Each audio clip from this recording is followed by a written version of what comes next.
Welcome to the first episode of The Children of the Stag, an RPG set in the world of Dragon Age and played using the Fate core system. I'm Imogen, the GM, and I'm excited to lead this 5-player group through the world of Thedas. Hope you enjoy joining us. And now, on to the story. Hello everyone, welcome to our first session. Do you guys want to go around and just give us a little intro of your characters, like what you've been up to, who you are, what you're doing? I'm Lenara. I am an escaped slave from Tevinter who has been spending the last year kind of almost discovering herself a little bit. Not gap year style, just kind of quietly reading and kind of trying to get out into the world a little bit more on a small scale, slowly but surely. And when she can, kind of healing people.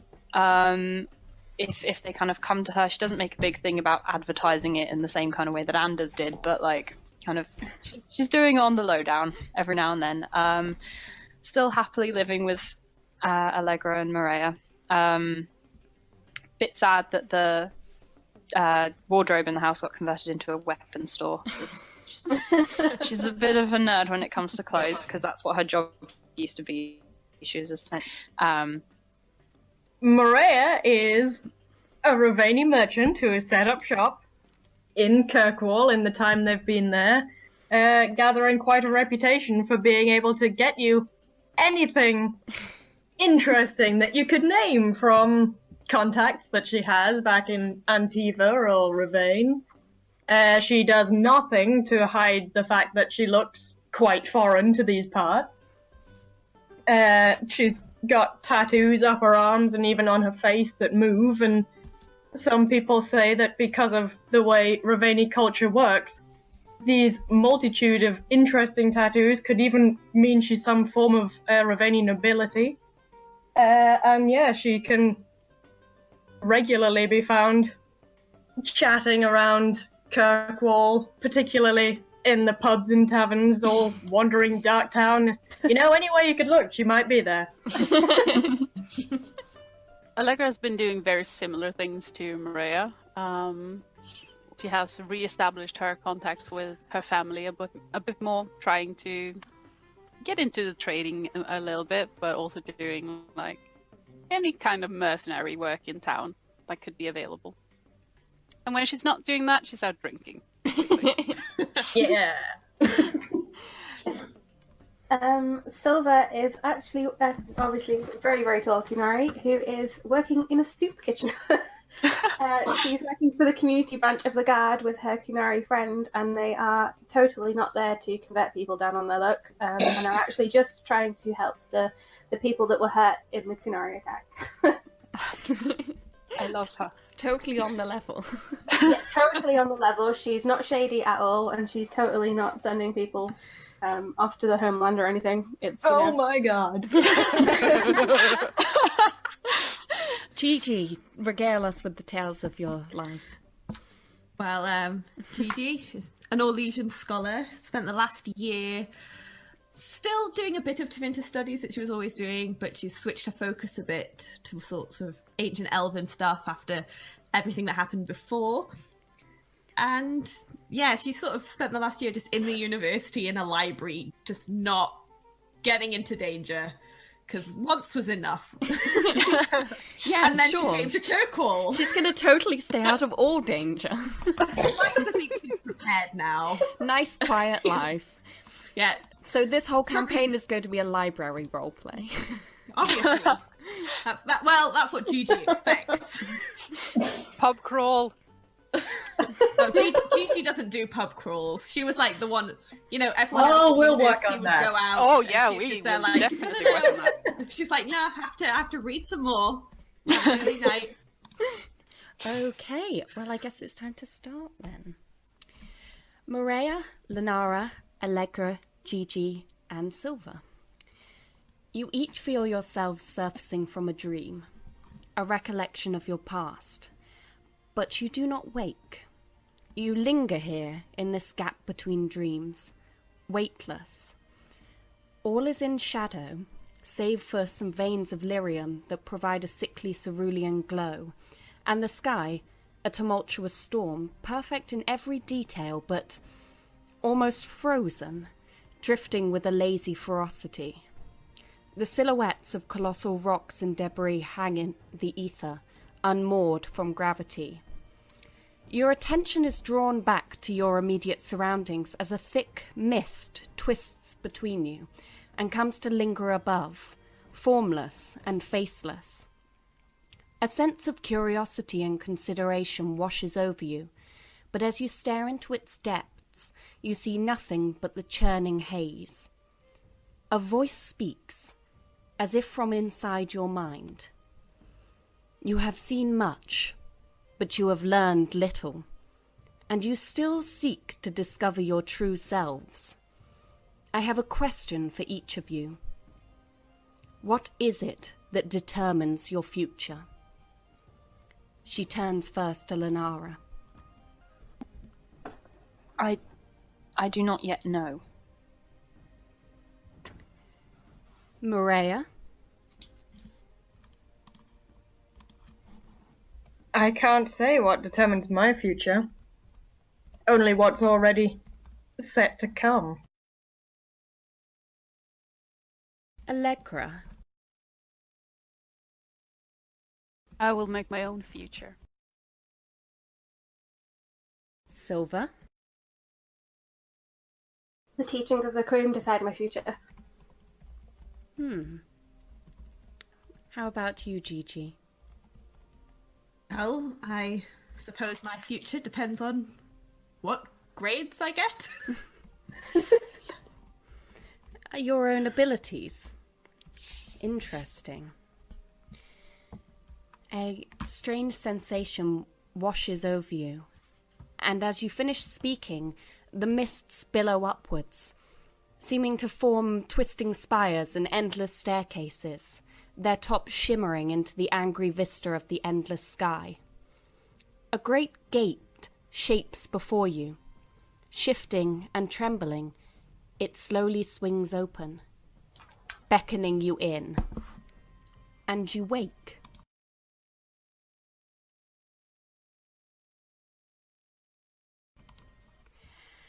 The day begins much like any other day in the city of Kirkwall.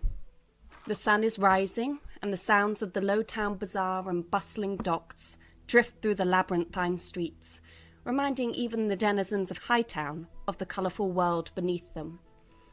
The sounds are possibly louder and more vibrant than usual, however, for the festival of Saturnalia falls on this day, and Kirkwall is thick with anticipation. Or maybe that's just the characteristic smell. A day where slave becomes master and a mask allows you the freedom to take on any role.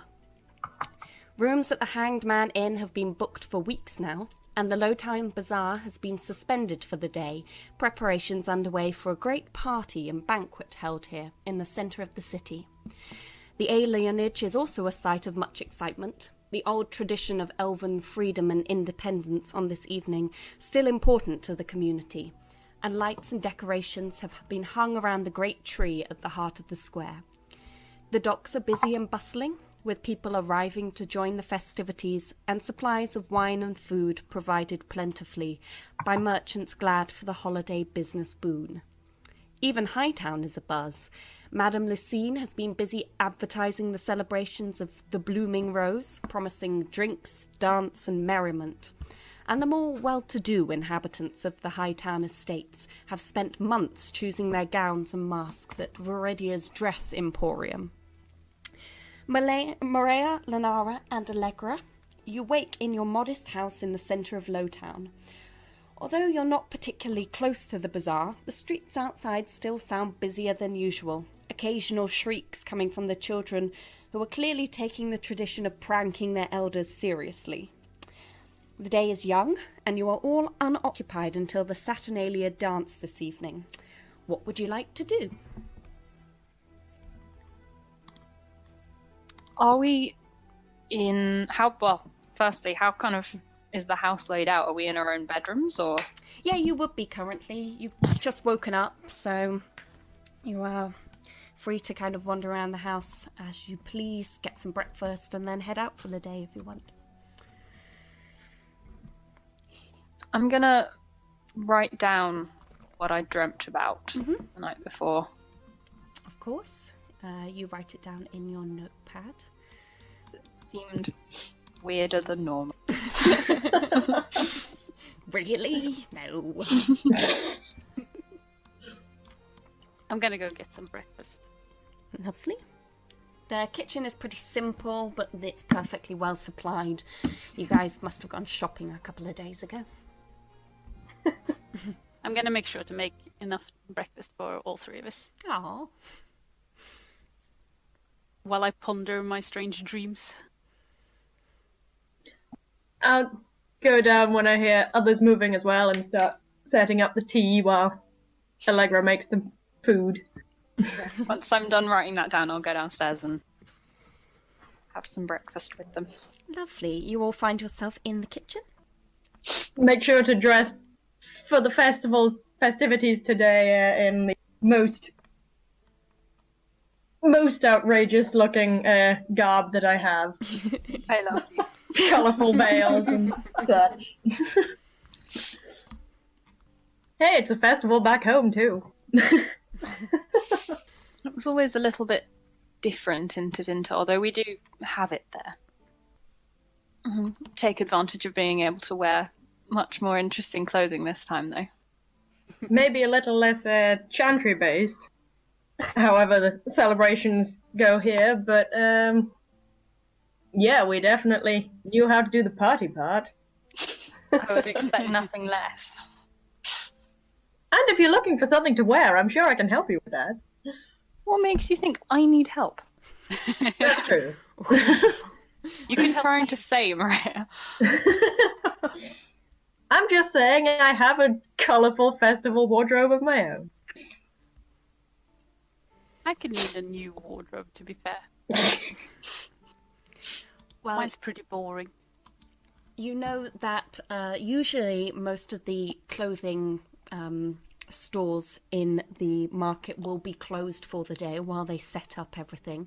There might be some kind of trinkets and masks and stuff sold this evening, but during the day the Hightown market is probably the place to go if you want anything last minute. I think probably heading for the market is the first thing I want to do. Yeah. Yeah. I actually still need to buy a mask for this evening. That's a good point. So do I. Yeah. Would you like to head off to Hightown? Yeah. I would say so. Wonderful. So you gather up your stuff and head out onto the streets of Kirkwall. The streets of Hightown particularly are cleaner and wider than those of the city at the bottom of the Great Stone Stairs. The market sits at the entrance of the district, a stone plaza flanked by columns. A busy spot today, the bell on the door of the dress shop rings intermittently as purchasers come and go.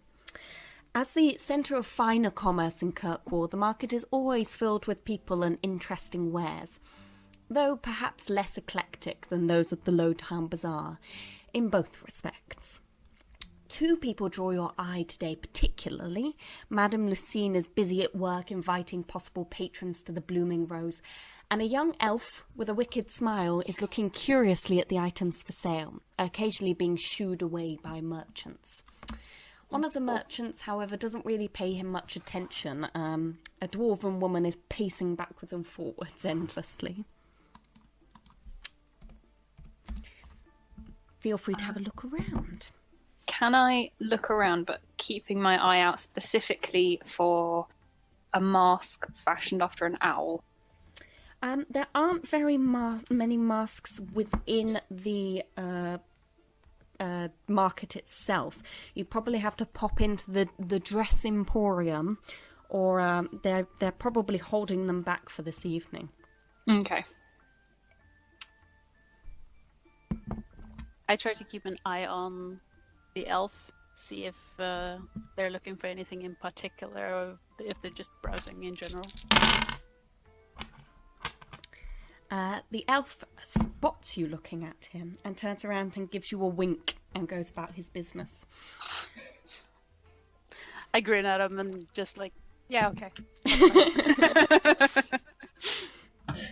I just thought of an important question. How much money do we have? That is a good question. You're all right actually. You probably have. I don't. Do they use? They just use gold and silvers in. Yeah, they have gold, silver, and copper, I think. Let me. I have it noted down somewhere. I think you each have about 6 gold and a couple of silvers. You guys. Obviously, Gigi has a bit more. Was that 6 gold? It cut out for a second. Yes, 6 gold and a couple of silvers. I have you down all as well on 6 refresh fate points. Yes, that's what I've got. Sorry, am I doing all right with cutting out stuff or? There's been a couple of moments, but only for like a word at a time. Okay, that's all right then. Let me know if it gets worse. Mm-hmm. Okay. I'll be Allegra. Obviously, you're going to be keeping an eye on things that are particularly shiny up here, because there's some pretty nice stuff.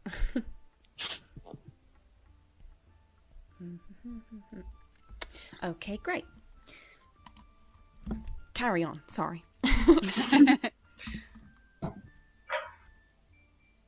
Sorry, I'm making it.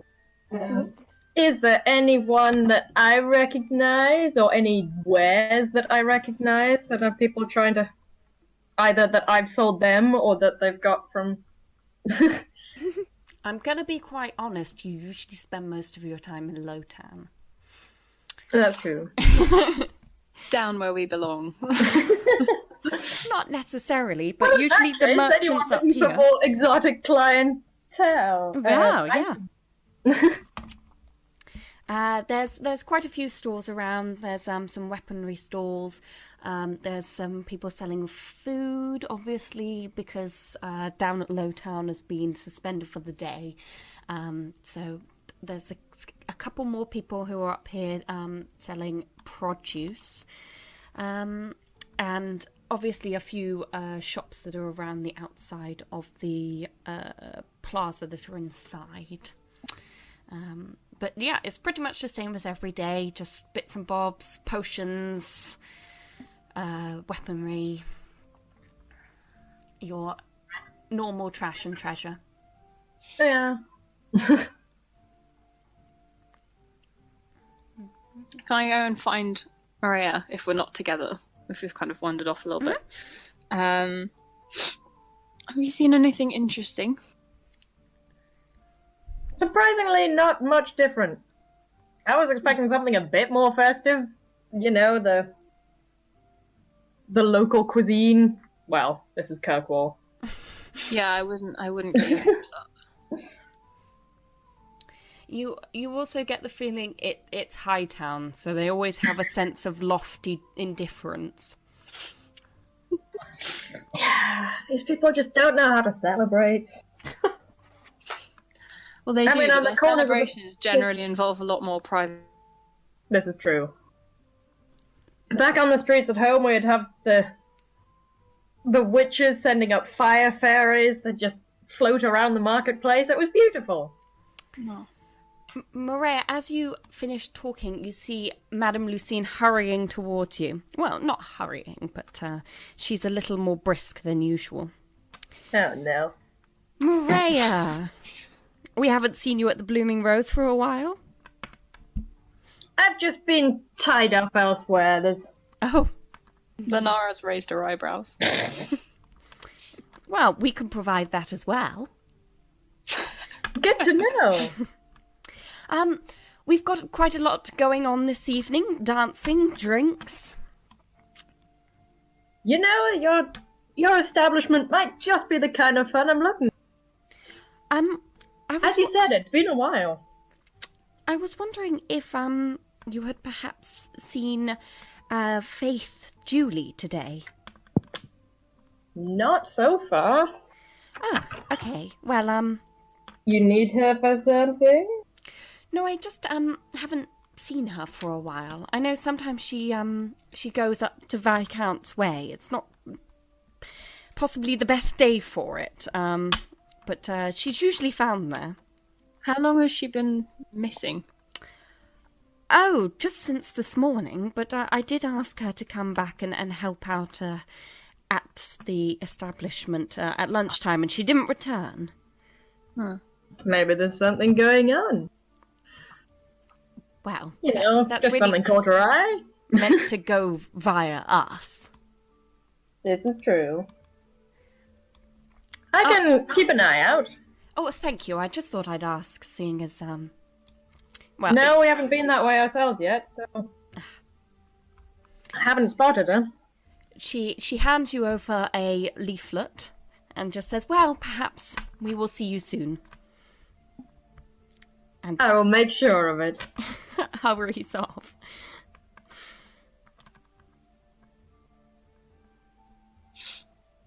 That's not too far out of the way. Are there more people out towards the Viscount's Keep area, or...? Well, it's quite a busy day. Yeah. It seems like it's people aren't working very much, so they're kind of milling about the streets and chatting. If you want to go and look for her, I mean, we've got time to kill until this evening. Well, it looks like there's more up that way. Where's Allegra gone? Can we go and look for Allegra? Allegra, where are you at? I'm snooping around the stalls trying to scoop out what's good in the merchandising. Currently, you hear a kind of shrill voice and a shooing sound, and the elven young man walks past you. All right, I'm going. Anyone would think that elves aren't welcome here. And he gives you another wink. I'll grin back and just nod. Anything nice that you've seen around here?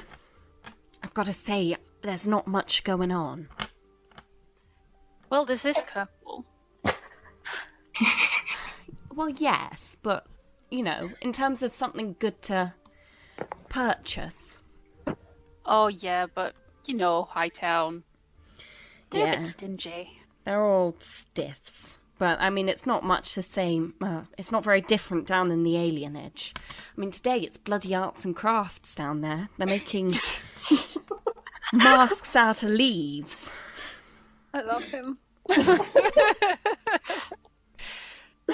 One, Oh wow, I see why you went up here then. This has got to be a bit more interesting. Well, you know, I came into some money yesterday, so thought That's I'd... good on you. Yeah, a lot of hard work, hard graft. I can relate. So I thought there might be something going on, but I'm a bit disappointed. Well, I would think that they keep most of the good stuff inside the, you know, fancier stores. The market is kind of boring. Yeah, it is a bit. You're right. Might get better tonight though. Who knows? Yeah. I mean, it'd probably be quite dead down here. I'm heading down to the Low Town Bazaar dance. Oh, isn't everyone? Well, I'm wondering if all of these Hightown sweethearts are going to be down there as well. Well, I would bet a fair few of them would be. I know, but it's going to be so funny. They're so easily spooked. One of my I like how you think. favourite things to do is just to, like, you know, drop something near them, step out from behind the right wall and see how they react. Do we sidle in on this conversation? She with you? I was gonna ask if he was with you. Well, I seem to have made a new friend. Hey, It's the day for it. name's Cohen. Yes. Nice meeting you. I'm Allegra. Mariah. Lanara. Well, it's nice to meet someone with a bit of sense up here. Likewise. Just saw some, well, ladies bustling out from the dress shop, and they were having some very interesting conversations. Oh. You pick up this sort of stuff when you've got ears like mine. I found them very useful. They were, I don't know, talking about all the interesting people that they meet at parties. And about the ladies of the Bloomin' Rose as well, being very complimentary. I wouldn't have thought they'd be the sort of... I was about to say. Blooming Rose. Hey, towners at the Blooming Rose? Well, I don't know whether they knew Openly in them the day? particularly personally, you know. Certainly an entertaining image. I like the way you guys think. Ugh, I dropped my mouse.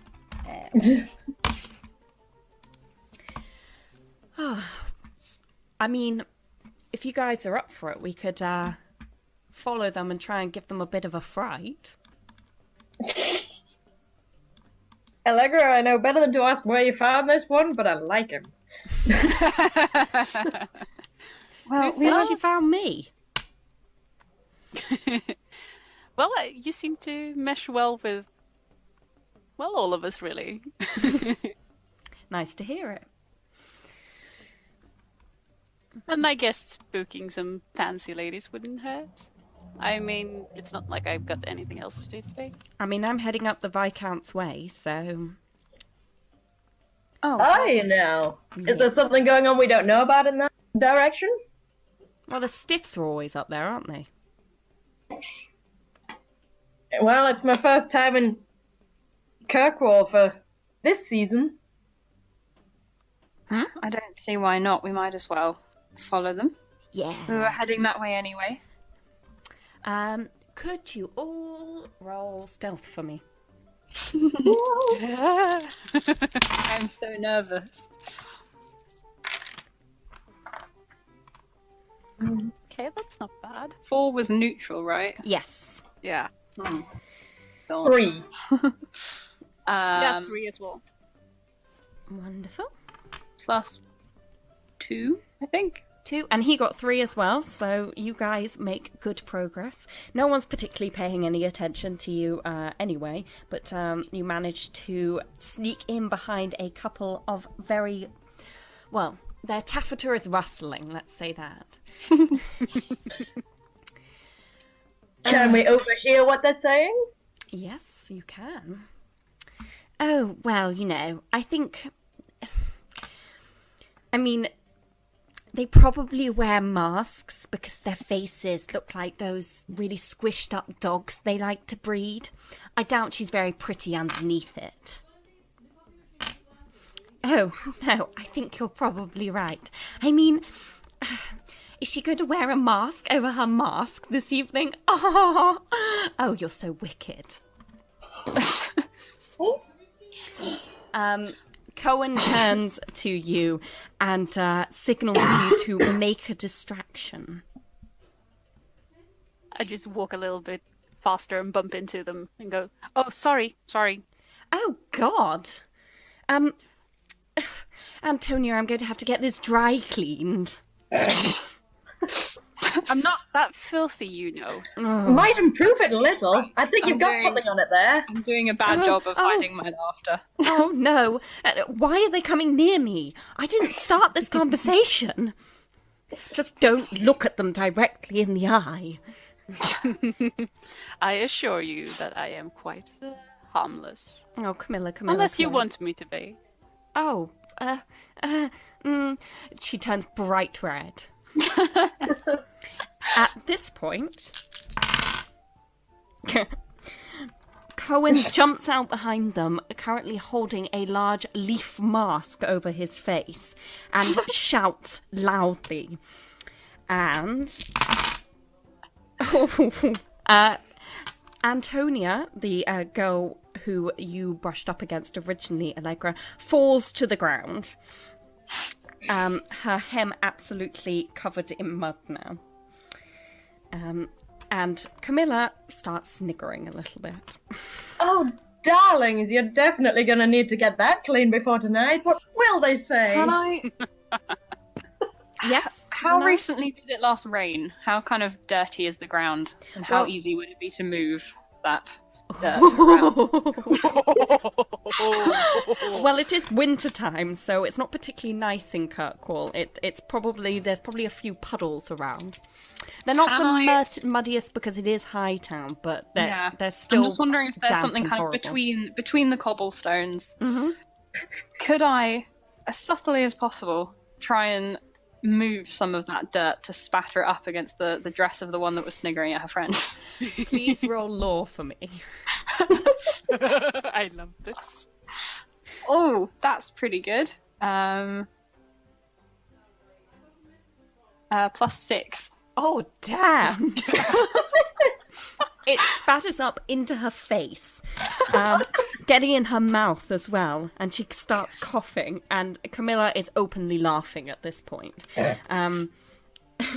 Oh God! Oh, this is the worst day ever! First that awful prostitute, and now this! Camilla, help me up! Help me up! Camilla kind of hands out her hand limply and barely puts any effort into helping her off the ground. Antonia, rather mud splattered and losing any sort of intimidation she might have had over you, bursts into tears and hurries off. My father will be hearing about this. Bloody Oh, I'm sure he will. elves. That went rather well, I would think. Making friends. Maria, did you hear what they were saying about a prostitute?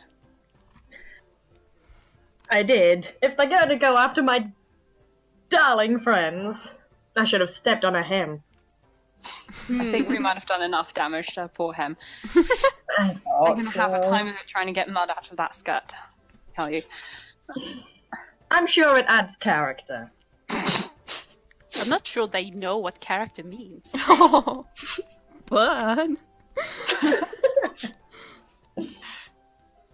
Anyway, Allegra, we were keeping an eye out for someone, Lucille.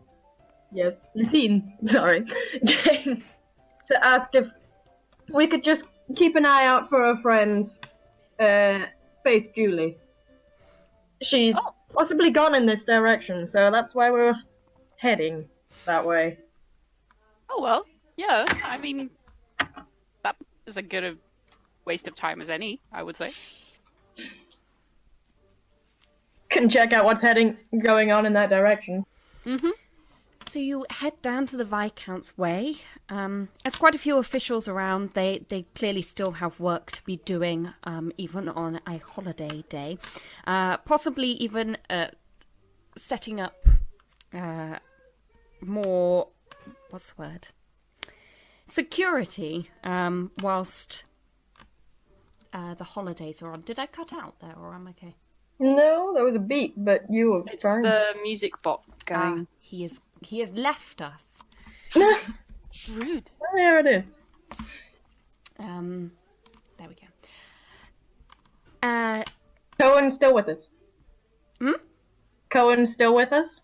Cohen is still with you. He's kind of having a glance around. Seems quite interested in everything. You get the feeling he doesn't actually spend that much time out of the alienage and is having a whale of a time. Just sort of fell to a group that looked semi like they should be here. He just thought liked the look of the fact that Allegra wanted to nick something. Maybe. Oh, also, Lenara, please take a fate point. What? Add a fate point onto your 6 that you already have. Just for splashing her with that mud. That deserves one. Thank you very much. So are you looking for Faith then? Yeah. Yeah. I mean, well, do me and Allegra know what she looks like? Or is it just... Maria was familiar with her. probably knows what she looks like, and you guys probably know enough about what the women of the Blooming Rose look like compared to the normal Hightown estate ladies. Fair. So Maria might be able to track her down a little more easily, but it's worth having a look yourselves if you'd like. Okay. I'll keep an eye out. I'm also just entertaining myself watching Cohen entertain himself. Please roll investigate. Whoever wants to have a look for her. Oh. Oh, I will. Oh, not good. I'm like minus like 3 or something. I'm basically blind. You're still chuckling away to No! yourself about splashing I got her with minus mud. 2. No, wait. Minus 3. Oh. I'm all I'm at a negative. +1. I rolled really shitty. Oh. Okay. No, The actually, black set are all going in dice jail. Maria, you are busy, like, having a giggle with Cohen. And Allegra, you notice that people seem to be avoiding a particular kind of alleyway, like walking into it and then backing out a little bit and going, "Ooh, okay. I'll head over there and check it out. Okay. Making sure I have a dagger loose in my boot, easy for access. Please roll stealth. Oh shit. Oh shit. Hope I roll better this time. Wait, are we all going over there? Did you, like, nudge Yeah, I'm us? going to kind of lazily follow if it seems like Allegra's gone off somewhere. That if I've is- noticed that was my piss poor roll. We don't notice what we're looking for, but did we notice our companion leaving? Yes. You probably would notice me quickening my pace and having more purpose, I would assume. I have a 2 stealth. Okay, you're all right then. The guards stood by the Viscount's hall. Don't look at you. I got +1. Oh, no, you guys don't need to roll stealth. You didn't say you were putting your Oh, hand okay. on your dagger. Alright. You head over to this kind of alleyway area and you hear a bit of a sniffling in the corner. As you round the way, you find a young woman sat against the wall with her head on her knees in her kind of slightly grubby skirt. I slowly make my presence known and move in and just, hey, are you alright? Yeah, I'm fine. How come you're in this alley? I mean, I just wasn't really feeling up to leaving. You know, sometimes you just get a bit tired of people. Oh, I can relate to that. Is Need it help getting anywhere else? is it Faith? You do recognise that it is Faith. Maria, is this your friend? Faith? No, I'm just being stupid. Like, nothing's happened. It's fine. Wouldn't have anything to do with some particularly uppity Hightown folk, would it? She sniffles a bit harder and wipes her nose on the back of her hand. We may have had a small run-in. Yeah. I know a lot of people don't think that we should be here and, think that, I should get a real job and stop making the place look like a mess. But, Please. Who do you think's really the one making the place look a horrible mess? If it makes you feel any better, 2 very annoying ladies are now in desperate need of a change of clothes. I mean, it's the scandal of the day. She looks up at you, kind of making eye contact with you for the first time. What did you do? Nothing they could pin down on us. We just bumped into them, that's all. All of their ladies' maids will just need to get a spot of mud out of some silk. That's all. She looks at you, Lenara, and chuckles openly. And Okay, that does make me feel a bit better, I'm not going to lie. I thought it might. Do any of you guys have a handkerchief or something? I do feel like I have pretensions enough that I probably do have a handkerchief. I will offer it to her. She takes it off you and kind of smears it over her face, and then offers it back. Please keep it. She looks genuinely touched, actually. Aw. Lucine was just slightly worried about your face. Apparently it had been gone a bit longer than she expected. Yeah, I mean, I probably shouldn't have stayed out quite so long, but, you know, I look a bit of a mess. No problem. Lucine does worry about us. Of course she does. But she's busy enough today that she won't be too upset by you taking a little time to yourself. Thank you. I'm glad you understand.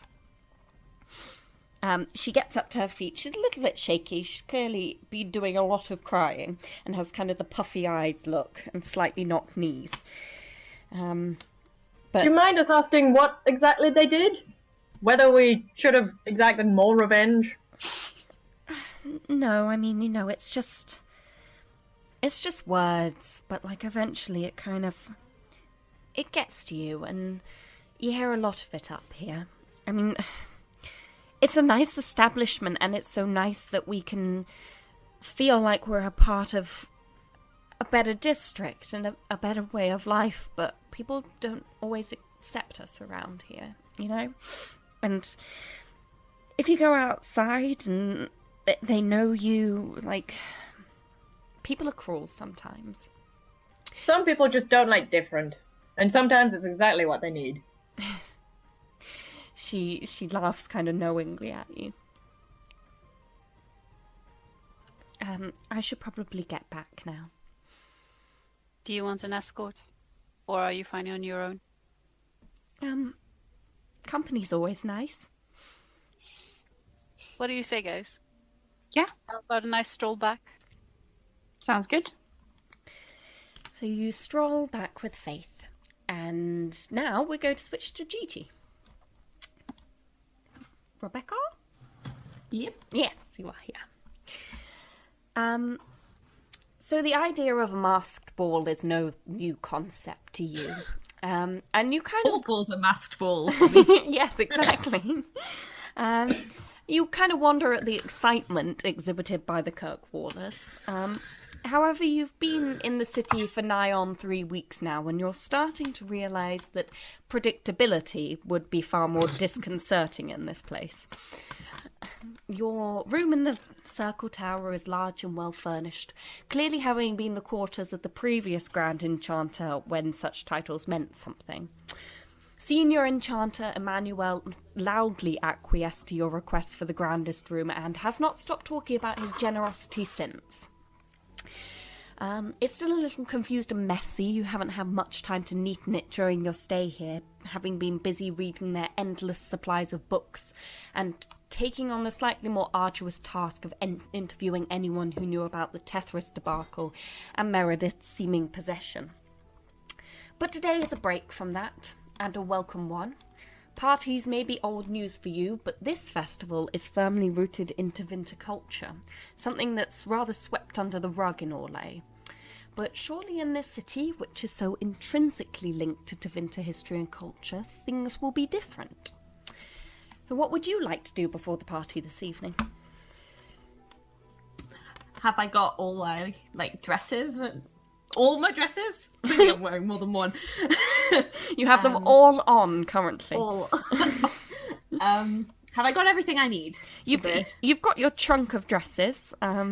So, I mean, if you want a new one, you're more than welcome to go out. You have 15 gold on you. Cool. 15 gold. How long is it until the party?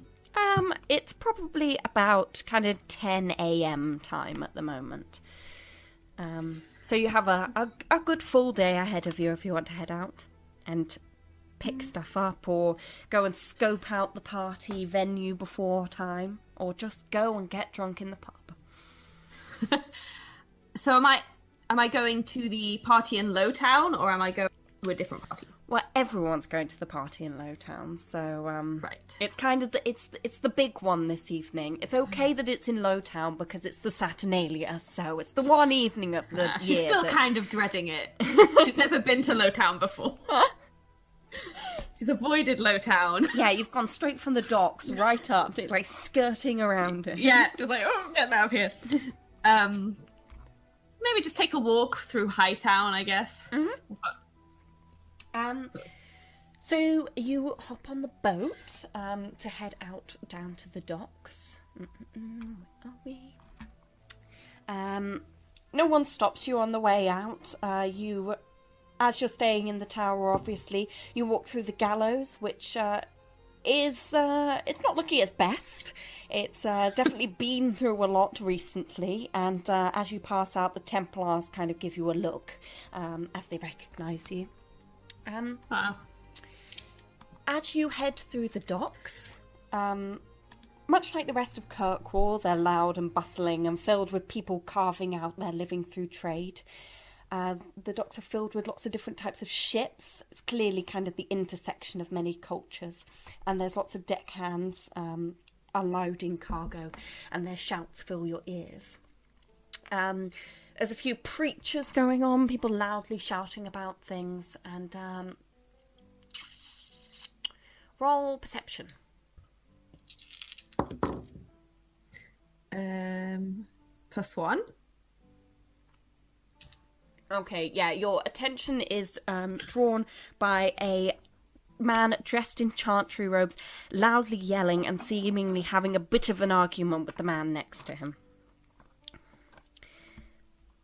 What are they arguing about, from what I can hear? It seems to be about religion.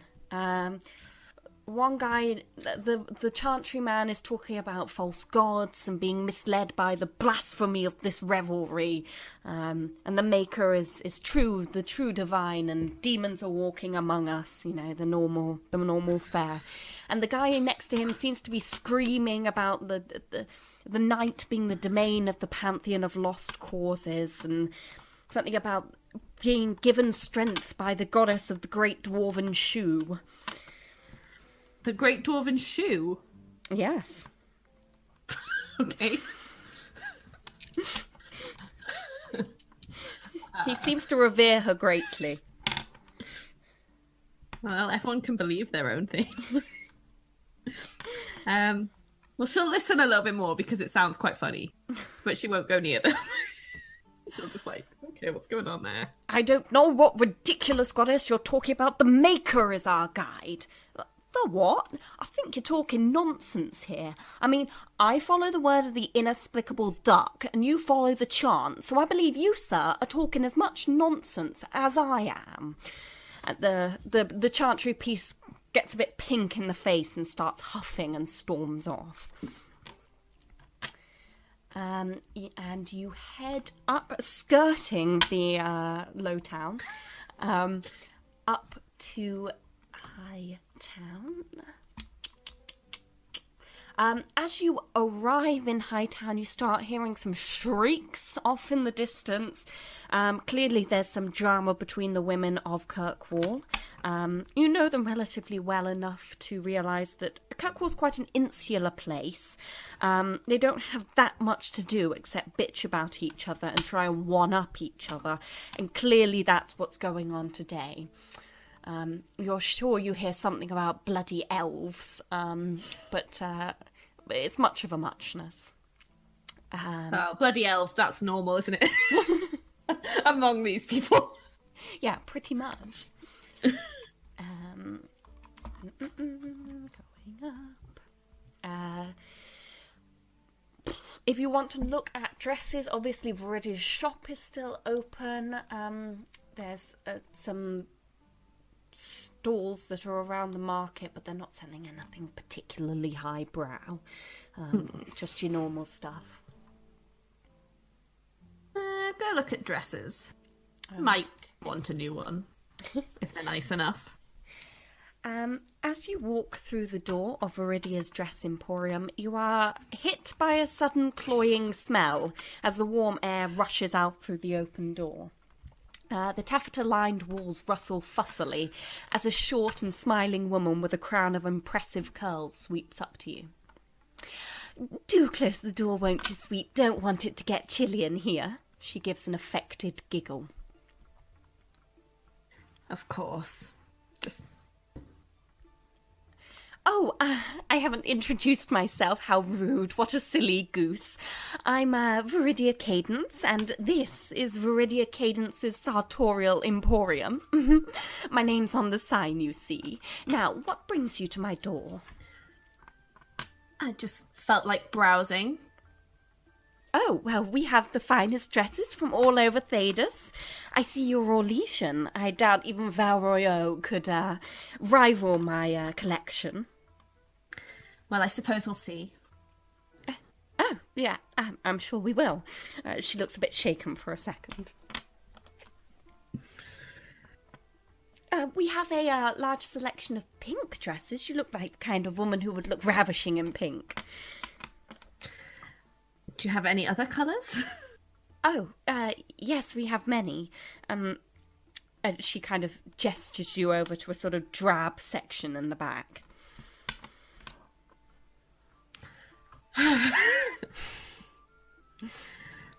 So they're all like... Are there any nice dresses there? They're all quite nice. They're just a little bit, riotous. She leans over the desk that's kind of currently decorated in large pink flowers, and wrinkles her nose slightly. Do you know what just happened?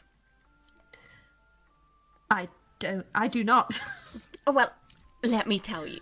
So, there's this girl who constantly comes in. I don't know if you've met her. Camilla? Trevisan? The name's familiar. Well, there's this young man who's absolutely infatuated with her at the moment. He seems to follow her around like a little lost puppy.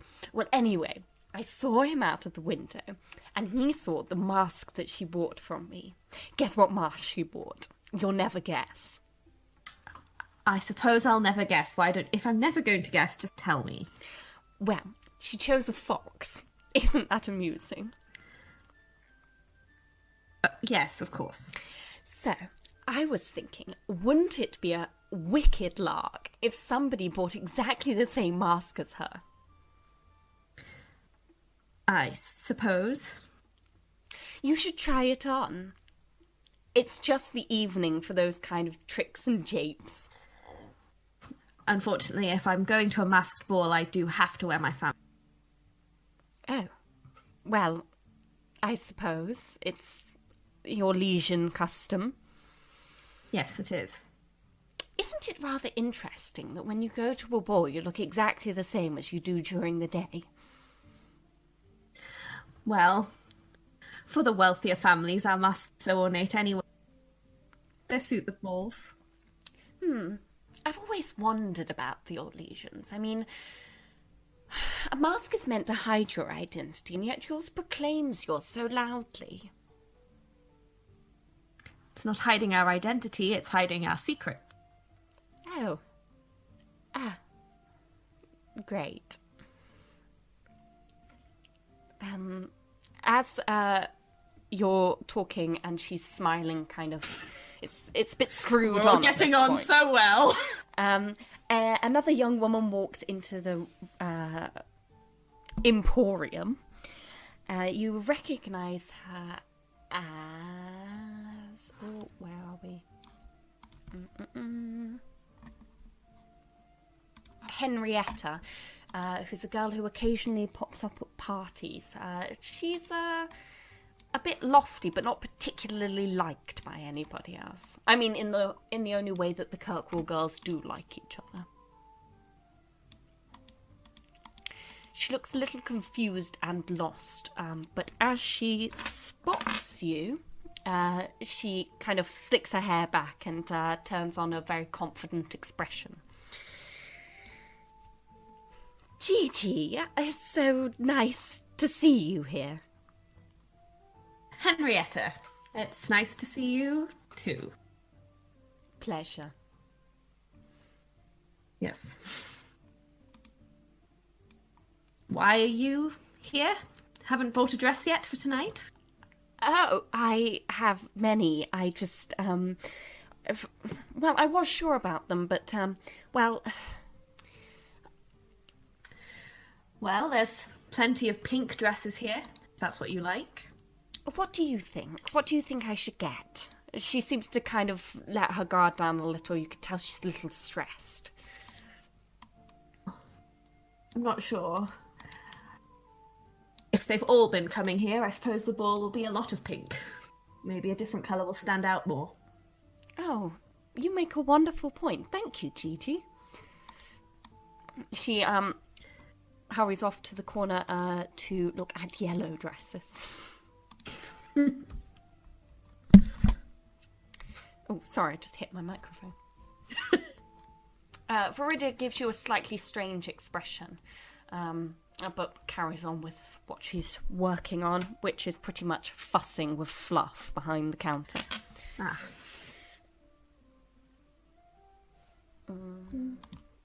Are you... Stop. No, you can go, it's fine. I was going to say, are you looking for a dress, or do you think you're probably going to use one of your own? Oh, wait, or I've... So I just, lost sound completely for, a minute. Oh, God, sorry. I missed that last bit. Do you want to keep having a look through the dresses, or do you think you're going to stick with your own stuff? I'll stick with my own. Okie dokie. I think Gigi, she walks around the shop a bit, sort of feels the material, and then kind of just leaves. Oh, Lord Almighty. Wonderful. I'm sure the shopkeeper loves her. Could you roll perception for me? 0. Okay. Where would you like to head to next? What else is there in Hightown? There is... Well, there's the houses of all the kind of ladies about. Viscount Keep is terribly boring. It's where they do all the policy and the guard stuff. There's the Blooming Rose, but that's not for the likes of you. No. And you're in the market already.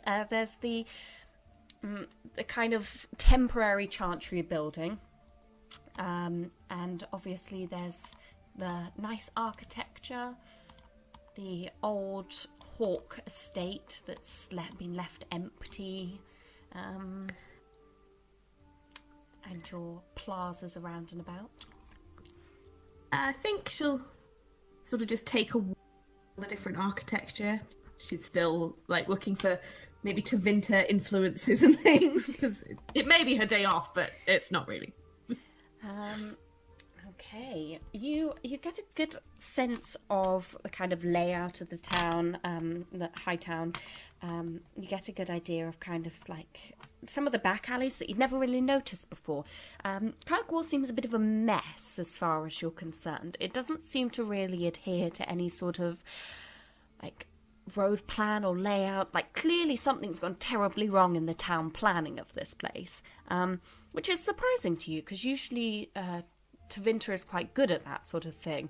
As far as you know, Minrathus is mapped out on a kind of elegant sort of grid system effect, whereas here you could get lost very, very easily, and you almost do a couple of times. The architecture is extremely Tevinter, as you would expect, especially up here in the kind of what would have been the original city itself. And because of this, I will provide you with a map of Hightown for the next game. There we go. Right, as you wander, we are going to switch to Silver. Alice? Hello. Hello. Just want to check that everyone hasn't like muted themselves and stuff like that. Okay. Where are we? There we are. So the day has barely begun, and you're aware that there is much work ahead of you. This old Taven. Sorry, I just read what Me too. Hilda said. The old Tavinta holiday worships an old god, a dragon no less, but such holidays are always beneficial for your work. It is at this time that people realise their lack of faith in family and their desire for a new life. A life filled with purpose, direction and righteousness. One that the Kun can certainly provide. The kitchen is empty, being slightly too early for lunch, but slightly too late for breakfast, save for Arakun, who is sat quietly in the corner, reading as he does each morning when he gets a quiet moment. However, as you glance towards him, he lowers his parchment and looks over the top of the pages, his brow furrowed quizzically. I do not understand this holiday, Kadan. These Kirkwall Kabathari speak of switching fortunes, but if they were all one and equal under the Kun, they would not need to revel in the other. Their path would be clear and satisfying.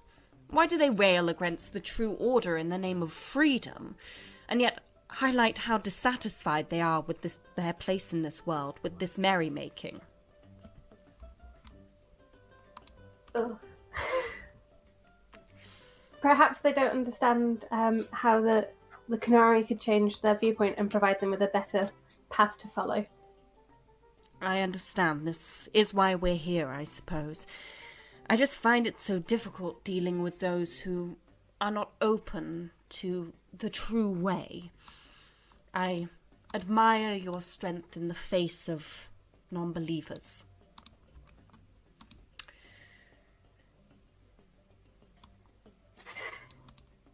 I understand that you are my Tamasran, and my role here is to aid you.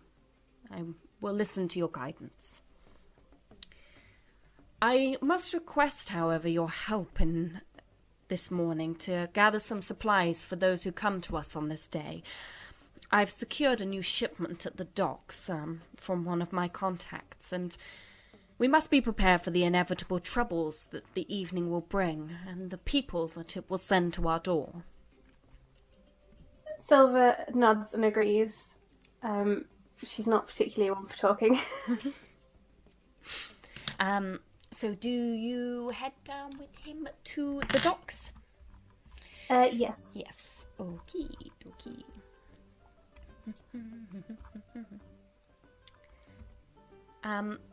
As you get to the docks, you always feel like you are under a microscope when you're out in public in Kirkwall. You're very recognisable, and people aren't always particularly friendly. They seem to keep out of your way most of the time, however. I can't imagine why. The crowd parts before you, quite helpfully actually, and you hear conversations dropping to a murmur. As you walk through the docks, you spot Arakan's supplier, Martin Gale, a kind of stocky, swarthy-skinned fellow with a startling scar across his throat. Sounds charming. Yes, he's you actually do meet him in the game, and the scar is insane. Arakan, I've got your produce here.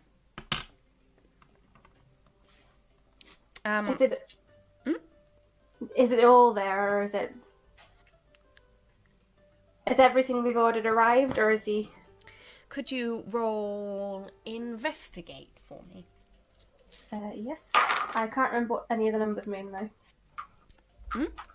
I can't remember what the numbers mean, but I got 3 5s and a 4. Oh, damn. Okay, well that means that you got 5 and 6 is a success, 1 and 2 is a failure. So you've got 3 successes on top of your already fair investigation skill. So that means you got a 5 in investigate. everything seems to be there. Martin seems to be on a level with what he's provided you. You get the feeling that he perhaps isn't excited about working with you, but you provide him with what's the word? I've lost my words. You provide him with business, so therefore he's puts up with this. he's not going to piss you off because you're Canary. You brought your boss with you today, then, Arakun. He nods and he doesn't look nervously at you, but he kind of defers to you a little bit. Silver just looks at him, trying to make him slightly more nervous than usual. If you want to say things like, I do this and I do that, so you can get kind of more into your character, then you're more than welcome to. Thank you. That's all right. He kind of gives you a look and chuckles a bit. Oh, come on, lighten up, Steely. Are you coming to the bazaar this evening? You could let your hair down. I don't believe that the party would be the best place for me, but I might attend, perhaps to find some like-minded individuals. Arakun kind of nods low and says, "Yes, we have a task, and we are not ones for revelry, but we understand the importance of it within your culture, whether or not we agree with it. I believe that Isala knows the importance of guiding people through this difficult and trying time." Martin makes a bit of a face. Could you roll perception for me? I can. I got a 6, a 3, 4, and a 2. So that's 2, a nothing, and 2 fails and 2 successes. So you a 3 and a 4 are neutral, so Alright, they don't okay. count as anything. But that means you get a 2 overall. You hear a bit of a flap happening behind you as a young woman starts making a fuss about the fact that not all of her stuff has arrived pristinely in the boat. I turned to investigate, intrigued by the idea that there is perhaps discourse that I can help in. As you look round, you see a very well-dressed young lady with a bit of an upturned nose and a scowl on her face. You don't think she's perhaps somebody who would be easily converted, even from this first glance. Most people have a bit of a... You can tell quite easily if somebody is going to be easily swayed, and this woman does not look it. She catches you looking at her. Oh, damn, does she catch you looking at her. Oh dear. Oh, Kunari, I've never met one of you before. How novel. Tell me about stuff. I shoot the woman a displeased look, and I offer her the words that perhaps she would like to visit the soup kitchen to discuss our ways rather than discuss them on the streets. A soup kitchen? Oh, okay. Well, maybe some other time. But, it is very interesting to meet. I know that Kirkwall is very, diverse, but I thought that, the Canary had all left with the problems that had previously occurred. It's so, well, as I said, novel to meet you here. We remained to make up for the discourse previously happened under circumstances, and decided to support the people. She smiles kind of sweetly and nods slowly. That's an extremely noble cause, and I really appreciate the thought behind that. She turns back to one of the men lifting a trunk off the boat and snaps at them. Excuse me, that's meant to be turned the other way up. I guess I'll be seeing you at the dance this evening then. We will be in attendance, Well, perhaps though we will not be dancing. Oh, well, you know, dancing isn't for everyone. Well, perhaps we can talk more then. Silver just looks at the woman in a confused manner. Well, if you'd ever like to share kind of cultural ideals and ideas and learn more about each other, then my name's Bridget. I'm staying up in Hightown. I would be happy to tell you about the coon, though I am not interested in... Yes. Well, we must always exchange ideas, even if we don't believe them. I'm sure you will be intriguing to talk to. It was lovely to meet you. And she kind of shoos the people that are surrounding her away.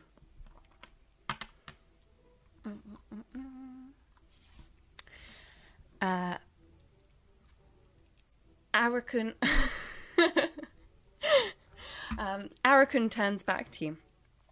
Isala, I will return these items to the kitchen so that we are prepared for even after the business, the dance, the party.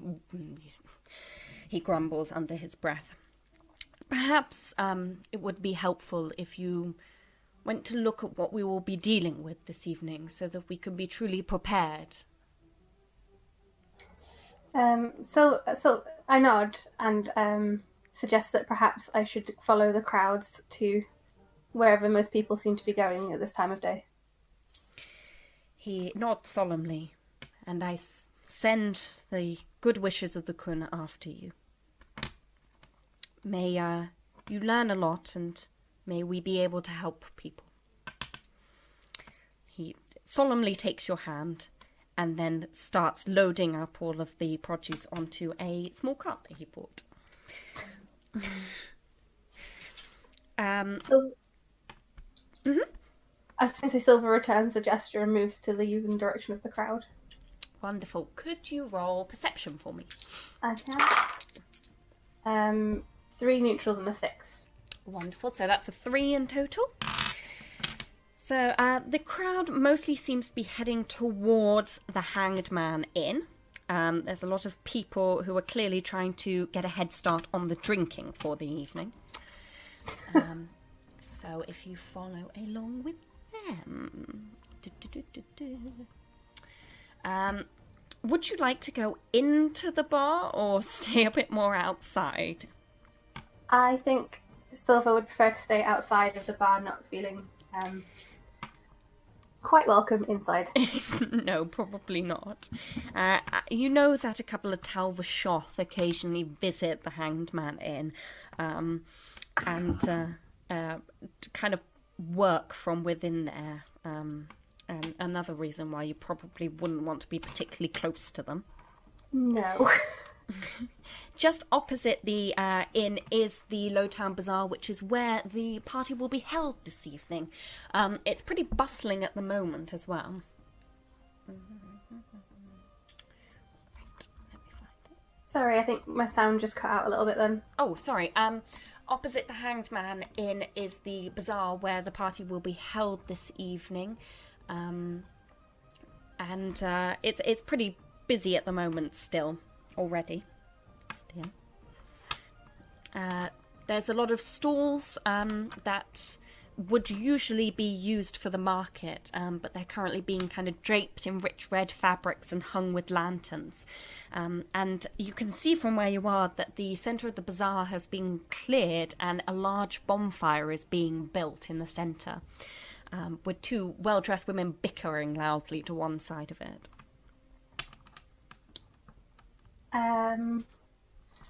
I approached the bonfire curious as to why it's being built, not aware of the traditions. Oh, take a fate point, please. Okay. the two women give you a kind of pointed stare as you approach, but seem to be quite in the middle of their argument and thus continue quite happily. One of the women seems to be going on about how she's not truly appreciated and all the work that she's putting in is wasted by those who were around her. And seems to be occasionally shooting glances at a young woman who is sitting on a stage and determinedly painting what looks like a very squat tree. Oh gosh. Silver decides to investigate the tree. You don't have much of it in Canary culture. It seems to be this thing that you're learning that is amateur dramatics. And from what you can tell, every single performance must have a tree of some sort, even if it doesn't work into the storyline per se. This appears to be kind of a symbolic gesture towards what is a performance. The young woman that's painting it looks up at you and smiles broadly. Silver sort of grimaces back, not particularly used to smiling. What's with the tree? What's the tree for? Oh, hi. You're, I mean, I don't want to say you're lost, but you're in a very interesting place. Oh, it's so... I thought all the Canary were gone. It's lovely to meet you. Hi, I'm Mabel Mirage. Oh, gosh, I'm sorry, you were asking about the tree. Yeah, well, we're doing a performance this evening, and I gotta have some sets, so the tree's going up. It's an important part of dramatics. Dramatics? Well, so this evening, obviously, it's been the Saturnalia, and, well, we're putting on a performance during it, and, well, like, it's got to be something about the old god, and we're, well, I'm playing a trickster knight. He's the Carnelian knight turned trickster who's working for the old god Ezekiel, and, Wickermere is going to play a magister of an old Tevinter town. And, yeah, well, you'll have to come and watch it because I can't give away too many of the secrets now, but it's going to be great. So you use dramatics to reenact your religious texts? Well, this isn't necessarily religious because, like, we don't believe in the old gods particularly anymore. It's a bit of a Tevinter thing. But it's fun to share the stories. You know, you don't always have to take it seriously and believe in it, do you? If you don't believe in the old gods, what do you believe in? Oh, a bit of this and a bit of that. I mean, like, I've travelled a lot. I've seen a lot of different religions. They don't all make sense to me, but, like, sometimes you can take parts of different religions that make sense to you and just incorporate it in a way that helps you understand the bigger world, you know? I'm afraid I don't really understand the use of your dramatics if they are not for purposes. Well, I mean, like, Leora, who, like, I haven't been able to find her, but, like, she's, like, Dalish, I guess, and, like, a lot of her religious stuff is, like, really interesting, but I'm like, it doesn't mean I necessarily believe it, and, like, some of it's a bit confusing, and, like, you know, she's been going through a bit of a change at the moment as well. Like, her Valislin kind of disappeared recently, so, like, I'm guessing that's because she's been, like, changing her views and stuff, but, like, I don't know, it's like, it's nice to share stories and share ideas, isn't it? Like, you don't always have to, like, believe in them. Silver's interested in the questioning elf. I've forgotten her name, I'm afraid. Leora, the elf. Leora. Leora is part of your dramatics. Yeah, like, well, we used to travel a lot more. Now we mostly spend our time in Kirkwall because, like, we've, you know, like, gotten comfortable here. So, I mean, maybe we'll move again someday, but, like, Leora came to us when we were still in Kirkwall. So, like, Wickham and I have been traveling for a while. And then, like, Leora came to Kirkwall and we met up with her here, and we've been here for a while, but, like, I don't know where she is today, but... I'd like to find her. Do you have any idea where she would be?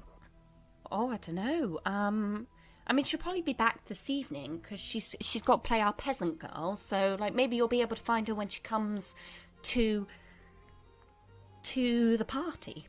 Yeah, party. Sorry, yeah. Silver makes a mental note to return to the dramatics at the party later this evening. Oh, are you going to come? I will be in attendance. Oh, I'm excited. Like, I'm very excited for everyone to see all the work that we've put in. I'm sure if it matches your set pieces, it will be a wonderful piece. Oh, thank you. She looks genuinely touched and very proudly continues painting her tree. I don't know if you've ever considered, like, dramatic stuff, but you would have, like, real stage presence. I'm afraid it is not part of our doctrine to express ourselves in such a manner. Oh, well, I can respect that. You do you. Silver sort of nods at the woman pleasantly, but makes a move to leave. Wonderful. It's...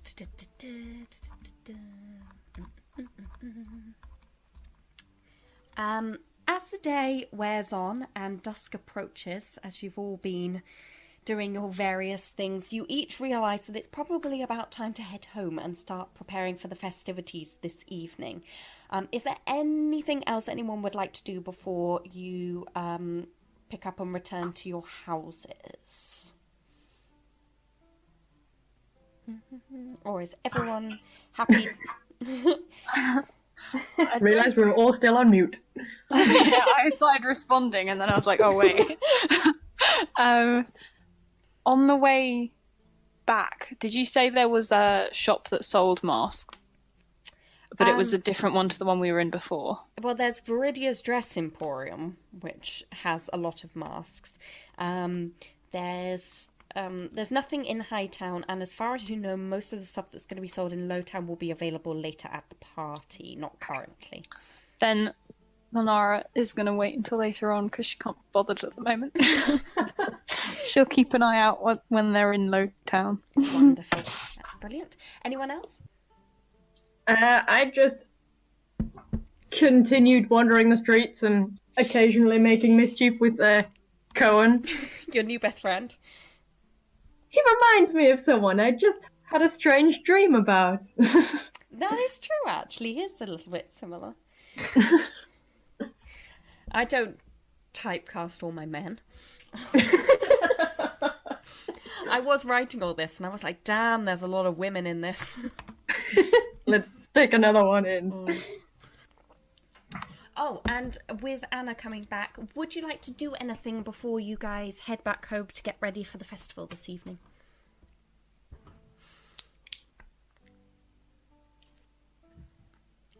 Is she secretly Anna? muted?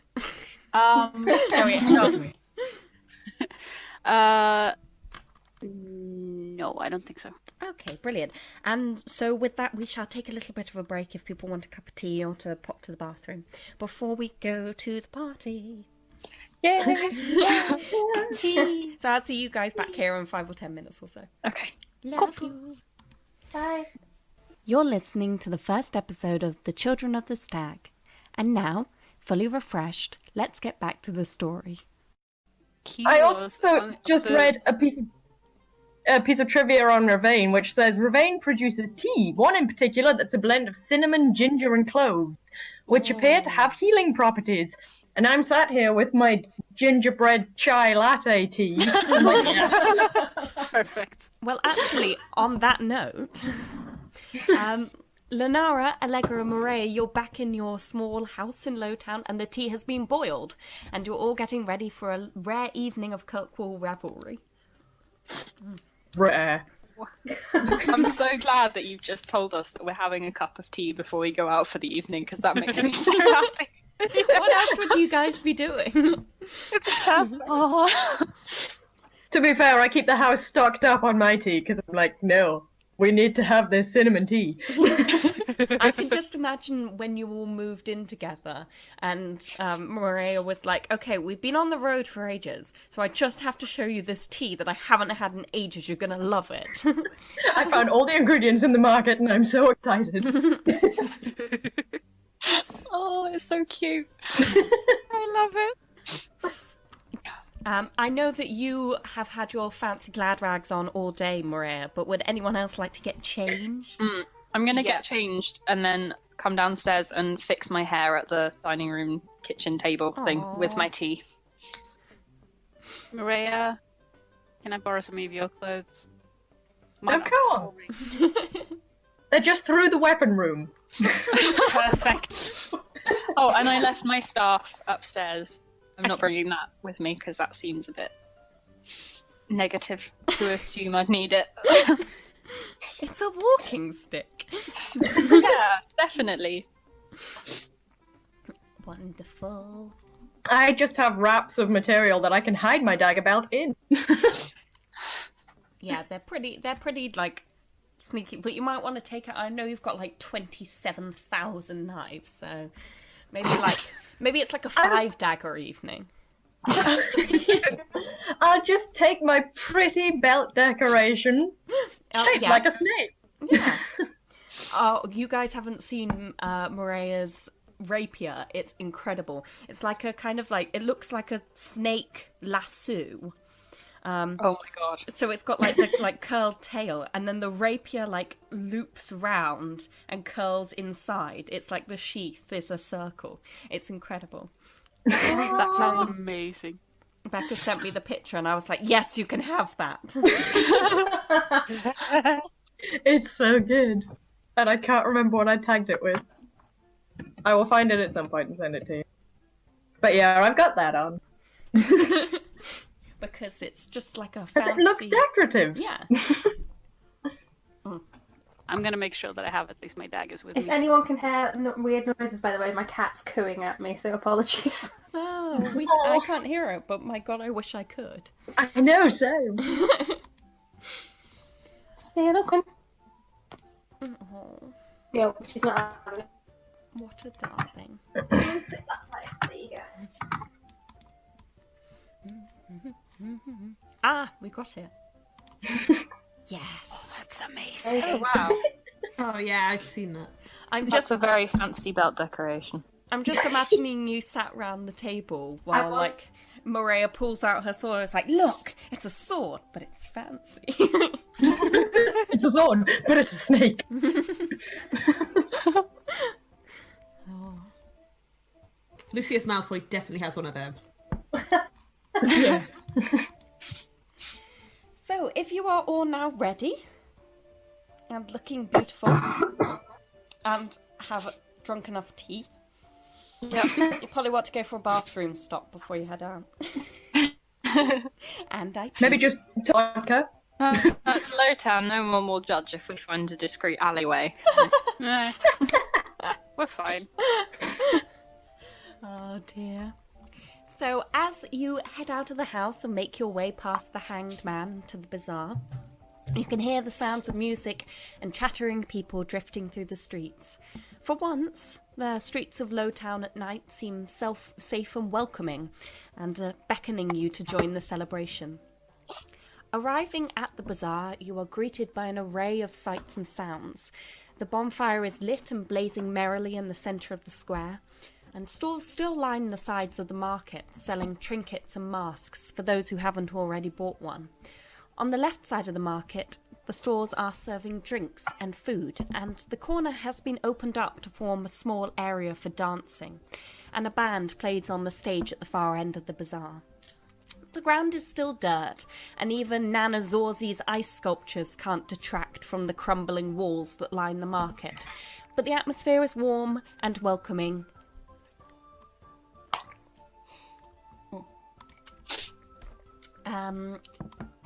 Lenari, you wanted to check out masks. Would you like to do so? Yeah. Should I roll an investigation? Keeping an eye out. Yeah, go for it. Find one that you feel like would suit you. Oh, I don't think I have much luck since I rolled 3 fails and a neutral. You can spend a fate point to re-roll if you would like. Yeah. I mean, you can save them, but you do have 7, so... Yeah, I've got And plenty. they refresh every session, so... Okay. They go back well, to that 6. was only slightly better. Let's see. Oh, and also another little rule. If you spend a fate point to re-roll and your re-roll is worse than your original roll, you just re-roll until it's better. Okay. Well, this is only marginally better, so instead of it being in the minus, it's 0. Okay. You have a Can we wander help? around. You can't find anything in particular, and a small kind of pinched nose man comes up to you and chuckles. Not having much luck, I see. No, I had something rather specific in mind, but I haven't managed to find anything that looks exactly like I'm kind of imagining. What are you looking for? Maybe I can help. Well, I wanted something, a mask that kind of, an owl mask. Oh. Bit of a story behind that one, maybe? I just particularly like owls. All right. Well, maybe I'll have a look for you. And he goes in behind the stall and disappears under the table and has a bit of a root around for a second. Okay. He comes out with an array of bird masks. You're not sure he really is particularly good with, is it ornithology? Yeah. Yes. He seems to be a bit confused about what is an owl and what isn't. The first one is clearly a raven. The second one, clearly a crow. The third one you think might be an owl, but it's not particularly well painted. But the fourth one is a beautifully painted owl mask that has a kind of quizzical expression about it. He lines them up in front of you and is like, "These are our birds. Don't know whether you like any of them, but..." Well, I'm going to point at the one on the end. Mm-hmm. How much is this one? He stares at you as if sizing you up. For you, I'll probably, 2 silver. He kind of looks intensely at you. I'm gonna smile at him and that's brilliant. Thank you. I'll take it. I'll hand over 2 silver. Wonderful. So he hands you over the mask. He turns around and switches his mask over as well, and looks back at you, smiling broadly. I'm gonna pick it up and wander away and fix Yeah, the it's not ribbons. unsettling at all.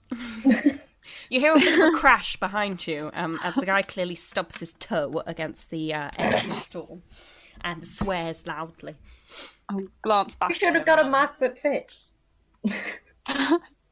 Wow, the shade is real here tonight. I'm just making comments in the background. He can't necessarily hear me. I can hear you Most though. Maria. One second. Do you... No. I was wondering if you get fate points for shade, but you don't. Because it's not one of your aspects, so No. maybe one day you can change that. Can I look around and see if there's any the sort of mulled wine-esque type stalls? Yeah, you can. Over on the left side of the marketplace, there's a kind of large stall that's serving an array of drinks. There's a large punch bowl as well. As you approach it, you get a very particularly sharp look from an older woman who's extremely well dressed and wearing it's like a weird kind of floral patterned mask. Only one glass.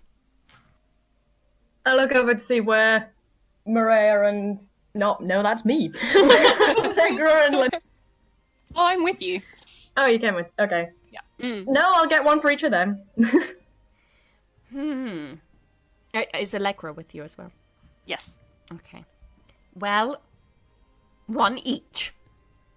And she smiles widely and hands over a kind of mug of like kind of winey punch each. I don't know if they even have punch in Thedas, but it's the closest thing. It's kind Sure, of it's the kind of thing they would get out for an occasion. yeah, it's like a sangria-esque situation. Yeah, sounds good. Thank you very much. Is there a reason that you are limiting people to only one glass each? I mean, I know that it's the celebration of the god of chaos, but that doesn't mean that this has to be chaos. I see. I and the council that organised this lovely evening, I hope you're having a wonderful time. Are you having a wonderful time? Yes. Oh, much better for meeting you. Oh, you flatterer. Well, we were very careful when we planned out amounts of, well, beverages for every single attendant. So until we know that everybody has had a glass, there will be no second glasses. I see.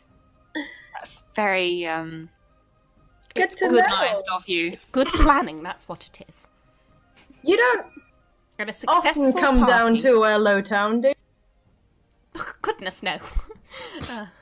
Yeah, I No, didn't I had a feeling. Well, if you want any more drinks, you can go to the Inn of the Hanged Men. I think I've heard of that one. I'm gonna. Well, Lenara spat out some of her punch. If you're going to waste it like that, you're not getting another glass. Oh, I'm terribly sorry. You're forgiven. How does it taste if I just take a sip? Is it particularly alcoholic or not? Oh, it's not particularly alcoholic, no. I just blatantly get out a hip flask and add a bit to each one. I hold up my glass as well. She raises an eyebrow. You almost see it disappear into her hairline. Well, we'll see you around. She sniffs and turns to the person behind you. One glass? Yes. Yes. Allegra, is there anything that catches your attention? Not really. I'm just walking around, having my eyes out on all the people around us. You spot that there's a couple of people that you do know. There's some people from the Hanged Man Inn who have clearly staggered out the front door, and Cohen is currently stood talking to the strange mask seller that Lenara bought hers from. I'm gonna walk up to Cohen, just slap him on the back. How you doing this night? He turns to you. Oh, I'm having a wonderful conversation with Gerald. He's a very interesting man, you know. Oh, really? Yeah, Gerald, go on, tell him about how you're not meant to be here. Gerald, Fascinating. Did I get a particularly weird vibe off of Gerald, or did you just seem like... I was so close to asking for an insight check. could you roll empathy for me? Wait, Can I do that as well? Or... Yeah, whoever wants to. Yeah. I'm going to win it with retrospective empathy. You might get Oh, no. slightly I did different. not well. Yeah, that's a 0. You both got Same. 0. Okay. Yep. Okay, Lenara, you're just very glad that he managed to have an owl mask, because you definitely wanted that one. So he's a very nice fellow for providing that for you. Huh. I'm gonna readjust my owl mask on my face proudly. You darling. Maria, you're not entirely sure, but you think that maybe Cohen might have something to say about it. Yeah, I'll listen. And Allegra, he seems a little bit shifty, but harmless. You think he maybe is slightly confused, more than anything else. Cohen kind of winks at you. Yeah, Gerald, like, tell him about what happened last year. Gerald looks a little shocked and confused. Well, we don't really talk about it. Oh, I promise it won't go any further than this. I'm good at keeping my lips sealed. Well, I'm in your debt. You sold me this. Well, like, I was kind of told not to come because I had some problems with the fire last year. Sometimes when I get excited, I drink a bit much. And after a few glasses of what became a very strong punch last year, thanks to Cohenir, well, I thought that it would be a great idea to dance in the fire, which wasn't a great idea. And when my pants set on fire, I accidentally fell over on some young lady who, her dress kind of went up in flames, and it was all a bit awkward. I would have thought that would be quite memorable. You did a good job getting back in. Well, when you're selling masks, you can wear them, you see. Smart. He sneezes loudly. Cohen is currently chuckling throughout all of this. You get the feeling... Maria, roll empathy. Another chance. Oh, come on. +2. Yeah, Cohen definitely set him up for this to happen. At the mention of him increasing the strength, like, giving him approving pat on the shoulder. Well, you know, it's a party. What are you going to do? If you only get one glass, then you should probably make it a good one. That sounds like a good... Cheers to that. Gerald sneezes again and goes, I'm not getting involved this year. Probably wise. Yeah, that seems like a good plan. Gigi, Emmanuel has kindly and thoughtfully escorted you to the party.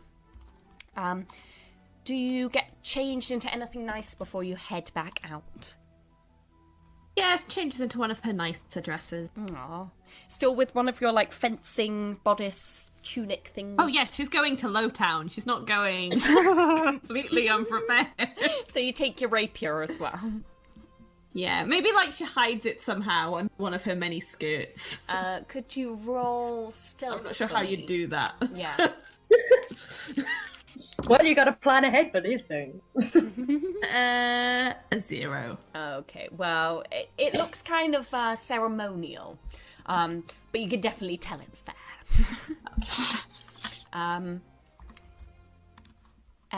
You've managed to escape Emmanuel's conversation by claiming to go and seek the company of some young ladies who are currently hovering by the dance floor. But as you head over in that direction, you spot your old acquaintances, Lenara, Morea, and Allegra, talking to an elf and a strange old man wearing a mask. She probably does a double take, like, wait, I know them? What? Well, you're not quite sure it's Lenara at first, because she is wearing an owl mask, but the other two are quite obvious. My blonde hair and my elf ears are like... Well, not exactly. hidden, though, Yeah. so And like with the they're- other two as well. Yeah. You put two and two together and realise quite easily it's Lenara. I probably do stand out in the crowd. Well, I think she'll probably look between them, like that group and then the group of girls, and she's like, I don't... I'll go talk to the other... to my old, not friend. I don't know if she'd class them as friends. Colleagues. Colleagues. Oh, I wish I'd heard you call us that. Well, she's not standing there talking to herself. You slip away from the dance floor without much trouble. Right. And head over to your old companions. Do we kind of see her coming? It's Gigi. You see her coming. Actually do spit out some of my drink. Gigi! Now, how does the saying go? You're a sight for eyes? Fancy seeing you here. What brings you to Kirkwall? My studies, of course. What about So- you? Work, really. Right. You saw the state of the stags after that evening. We weren't really in a position to carry on as we had been. Yes, I suppose that would be difficult. Are you still studying Tevinter history? A little bit. I've diversified a little bit since the last time we spoke. Oh. Everyone How does a so? spit take again. Hey, I'm not wasting more of diversifying? this. What?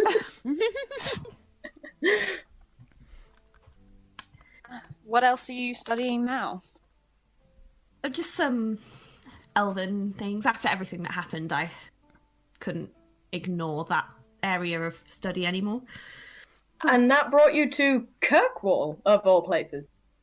A few things. Well, both elven studies and Tevinter studies have quite a bit I can learn from this place. So I see the Tevinter connection, but not so much the elven one. I've heard there's elves. Oh. Well, yep, that would do it. We do tend to, live in most areas of the world. Lenara, could you please roll law, I would say. Plus 6. Oh, you do know that... Well, is it in relation to, book learned stuff? Because then I have a -1. No, it's not. Okay, so then 6. You would have. Still You would pretty have. good, even with the -1. Yeah. You would have definitely heard this from elves and people around Tevinter. Okay. But you do know that Tevinter was a huge place for elven slaves to get shipped to when it was at the height of the Tevinter Empire, when it was still being controlled by them. Millions and millions of slaves were sent here. A lot of them then went missing or were killed. It wasn't a particularly nice place for elven history, especially elves who were under the control of the Tevinter Empire.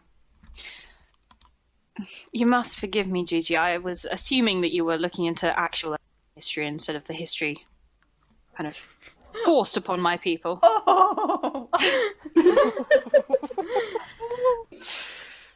Well, I suppose this place is more for Tevinter history. I think at this point, Lenara, you get another fate point. I looked to the side and saw trouble, jumps to conclusions, focuses on the privileged. Yeah. Spit take number 3. Joking into the drink. As this conversation is going on, Silver, you are stood on the edge of the bazaar near the entrance and watching intently. You can see Arakan holding his position on the other side of the bazaar. Could you roll Constitution for me? Conviction, I believe that is written as, Or will. Not very well. 3 minuses and a plus. Okay, kind of subconsciously you feel your foot tapping along to the music. Aww. The small group in front of you has slightly drawn your attention. There seems to be a bit of a ragtag situation going on. It's quite eclectic. But all of a sudden, you hear a voice behind you. And a woman, the woman you met earlier, Bridget, comes kind of bustling up to you. Oh, I knew I'd meet you here. I mean, you did tell me you would be here, and I did listen, so I suppose it's only to be expected. I'm not exactly hard to miss in the crowd. Oh, this is true. I mean, I wasn't going to say anything.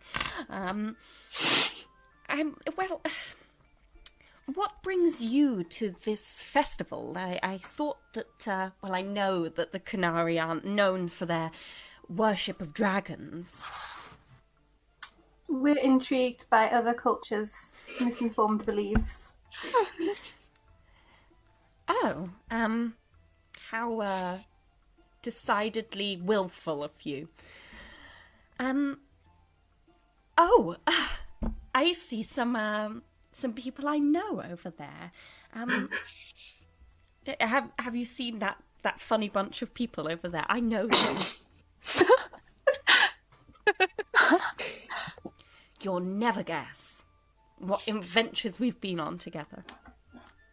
You don't look like the adventurous sorts. Well, I mean, I wouldn't say that it was a purposeful adventure.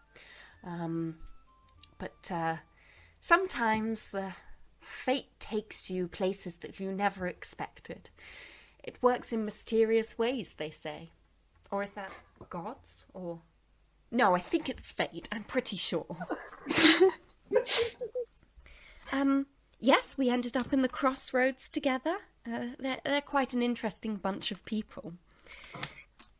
I mean... They do seem to be making interesting fashion choices as well. I mean, we ended up in this town, and I decided to take a nap and, relax and talk to some people, and then they ended up coming back, like, shrieking about ghosts and gods and hella. So I think they might have flipped a little bit. I think they're quite easy to sway. Fanciful, the word may be. easy to sway.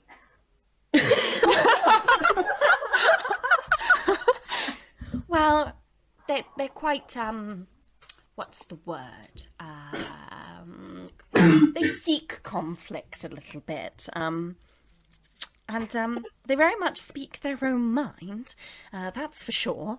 But things have happened to us,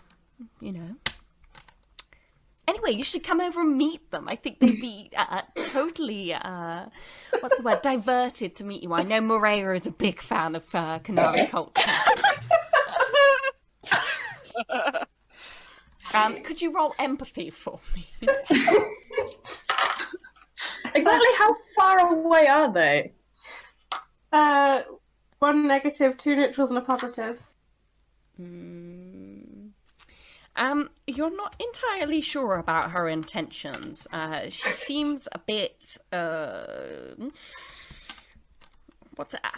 wouldn't say bitchy, but she's out to have a bit of fun this evening. Sorry, what did... I was just saying, how far away are they? If there's a Kunari standing there, I'd probably spotted her. Silver's kind of sticky to the shadows at the moment, Okay. as is Arakan. You're kind of on the right-hand side of the bazaar, kind of halfway up, whereas they're kind of on the outskirts near the entrance. You would have walked past her as you came in, but as you weren't kind of looking to your sides round the corner, she would have been a bit difficult to spot, despite being a Kunari. Okay. Bridget smiles widely at you. Silver. Silver agrees to follow purely due to the British choice of language. Could you roll perception, please, everyone except Silver? Oh, come on. Oh, wow. Yeah, 0. This is... I got all 2. negative, so... -1. Okay. So we got 2. a 2 from Morea and Allegra. Yes. Okay. And then 0 and -1. Okay. Maria and Allegra, you notice a very strange sight, which is Bridget hurrying across the bazaar with a canary in tow. And just as you're able to gather your thoughts, she's upon you.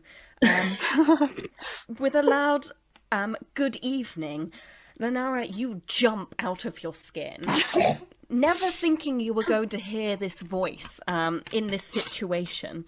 And Gigi, you turn around looking a little bit confused and flustered as you see Bridget completely out of place, covered in frills and with a canary. I'm not even sure which of the two I would spot first. Oh, fancy seeing you all here. It's so wonderful, isn't it? It's been such a long time. Well, today seems to be the day for fond, I guess, meetings. Not necessarily the words I would have chosen. Oh, I'm trying to learn how to be diplomatic. Not very good at it yet. I'm just staring at Silver, like, warily, not open fear or dislike, just very, very warily. I am. Yeah, Gigi just completely ignores the kunari, like, just glancing at Brennan. Bridget, darling! Finally, someone I can stand. All these other women, not you, not all of you three, but everyone else here. Bridget kind of regains her composure and smiles brightly and gives you a hug. This is Silver. She's a canary. She's very interesting. I thought you guys might like to meet her. She winks at you, Gigi. Gigi is literally like, I have no idea what to do now. This was already awkward. Besides appearing out of the ether to torment us, Bridget, what brings you to Kirkwall? Torment you? Wow, Lenara, that hurts me. I'm not even looking at her, I'm still looking at the Silver's looking back. Bridget pouts for a couple of seconds before realising that no one's paying her any attention, and continues. Well, you know, there's been all those problems with the chantry, and the explosion caused such issues in the kind of nearby environment. And I know that nobody in Kirkwall's really doing anything to help, and the elves don't seem to understand what a huge effect that this is having on the ecology of the surrounding area. So I'm here to help with the cleanup mission on Sundermount. I'm putting together a team in order to protect some of the more unstable wild species and make sure that the flora and fauna are kept up, despite the the problems that the mages have created. And this is how you met the Kunari. Well, no, I was getting off the boat and people were chucking my luggage around and it was all very dramatic. And, I saw her looking at me and, I can't resist learning. Scholars. I might recall something of that. She turns back and starts yabbering to Gigi.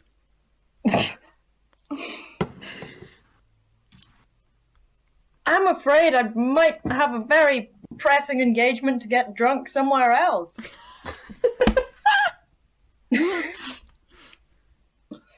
I think I'll come with you.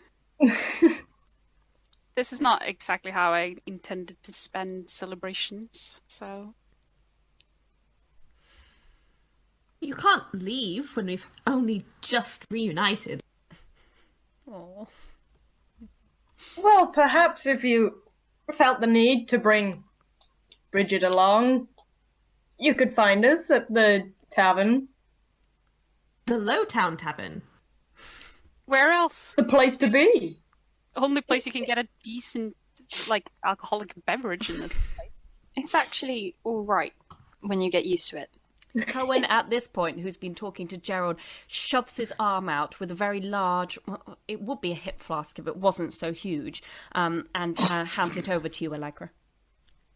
Ooh, what's this now? He winks and just turns back and keeps talking to Gerald. I open it and take a swig. It kind of hits you like a brick wall, but it's pretty good. You're not quite sure what it is. It's clearly alcoholic. This is something good. Not sure what it is, but it's good. I would never have expected to find a Kunari at a celebration with Tevin origins. No, they're not big fans of fun. I'm not here to celebrate. There we go. Yeah. I thought not. Did you know that alcohol will cloud judgment? Oh, pleasantly. That's the best part. Perhaps you should consider finding something else to fill your time. No, this is exactly what I want to be doing, and just add another large dollop from my hip flask into my punch. At this point, it's pretty much not punch anymore. But it does have a punch.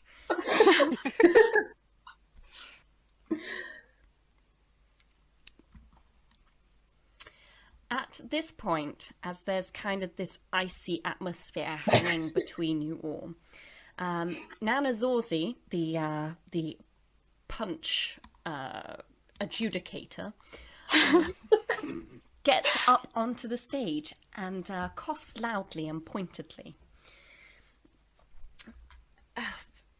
Settle down, everyone. Yes, I'm talking now. Hello. Thank you all for being here. Like I said, remember not to exceed your allotted amount of punch. You can have another now. I've decided. Just one more. Just the one. Okay. Now we've got that sorted. Shortly we'll have some wonderful speeches by the Viscount and other important pillars of the community. But first, we have Mabel Mirage and her travelling players to perform a short play in celebration of this day. She looks quite pleased with her rhyming, chuckles and steps off the stage, beckoning the kind of ragtag band of storytellers on. A small number of props and scenery wheeled onto the stage. Silver, the tree that you admired earlier, is kind of set slap bang in the centre of it. And you all realise, of course, from the appearance of the tree, that amateur dramatics is about to begin. And three figures walk onto the stage. A knight, kind of with a wooden sword, waving it flourishingly about. A man bedecked with a large wicked moustache and a sweeping cloak, and a kind of oversized gold leaf circlet follows her. And then a very awkward-looking dwarf, dressed as like a peasant woman, comes onto the stage. She seems to be tugging at her hems that are a little bit too long. The costume clearly wasn't made for her. And she looks a little bit starstruck. Struck? There is also a big throne on the stage, a couple of large empty cauldrons, a fake fire, a large blanket, and a stool. They've clearly thought this production through. The knight steps up and starts speaking. "I am the Carnelian Knight, here to play for your delight," shouts Mabel with a bow and a grand flourish. Wickham pipes up. "I am the Twinter Magister. I like gold and magic." A titter goes up around the crowd. The young dwarf steps forward, kind of a bit squeaky, and it's like, "I'm a young peasant girl." Mabel kind of shoots her a look and then continues. The story begins to unfold on the stage. The young peasant girl sits weaving when the carnelian night appears with yet another flourish. I've heard your dreaming whispers that you seek to raise your fortunes higher. I'm here to help, but to succeed you must become an oath-bound liar. I'll trick a foolish magister to have you as his blushing bride, and then you will have all the wealth that you are currently denied. Promising the trickster a favour if he helps her marry the magister, the young peasant girl leads her to the opulent home of a rich and powerful magister. He conjures up these fake riches to present, which are slowly rolled onto the stage by bemused-looking helpers, and bows low before the throne. A young lady arrives with dazzling gifts, accept as your bride, and your status she lifts. A beautiful face with a smile of deceit. You should let your guard down for a prospect this sweet. The magister looks up and replies, "This man speaks in riddles, but he brings gold, so he must be important. I will listen to him." And listening to the knight's words, the king swiftly proposes marriage to the young woman, and they are wed thusly. A sign appears at the front of the stage pointing out that a few years have passed, and the city flourishes under Tevinter traditions, and all is well. However, when the dashing knight returns to the stage, the peasant girl looks unhappy, as unhappy as this dwarven woman can muster, considering she is clearly not an actress. She speaks about feeling caged and poor, having shaken off the bonds of poverty only to be trapped in this great house with an overbearing husband. Oh, that's more like it. Can I just add that as soon as it was announced, I moved back to get my second glass of punch. Would you like to add any more alcohol to it? Lenara's just yeah. giving a running commentary for anyone that's nearby. Allegra And then is very happy. Make my way back to the group with just about able to manage this. Mabel pipes up again. Now you see, the struggles of life are laid bare. Those born in the shadows aren't always aware. To twice change your fortunes, I call on your oath, to break all that binds you and shatter your troth. As the young peasant woman solemnly nods, the knight gestures widely, signalling the binding of this oath. He heads straight to a large cauldron and uncorks a flask filled with glittering purple liquid. This vial contains a potion which will grant the gift of turmoil. When cast from eye, the powerful will understand true toil. All fortune switched, an elven mask will seal their strange disaster. The elves will soon break off their chains, and slave becomes the master. As Mabel finishes speaking and holds her arms up, a tremor shakes through the ground under the stage. The audience look around, excited and expectant. But the floor begins to shudder uncontrollably, and a loud, low growl fills your ears. And the colour seems to drain from Mabel's face. Something is clearly wrong.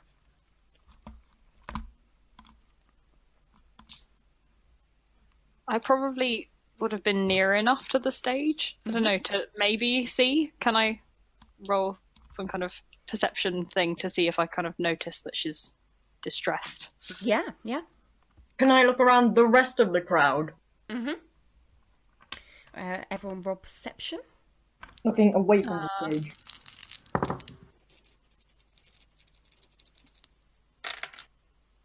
+3. +1. +2. +5. Ooh. Okay. So everyone seems a bit shaken. Gerald is still clapping loudly in the background. And Nana is currently running about, kind of poking people and asking what's happening. This is all happening in a very small amount of time, but it's one of those situations where it slows down a bit as everyone is waiting to see what's going to happen. Allegra, the growling starts to grow louder. and you see 4 figures rising from the ground. They shimmer, insubstantial for a moment, but as they gain form, you all see that you are surrounded by 3 shades. Not this one. From a glance at your surroundings, you can see that one of the shades stands up on the stage. One has appeared just before the food table, and one materializes in the center of the dancing, sending people scattering and running for the stairs out of the bazaar. And a rage demon crawls from the bonfire in the center of the area.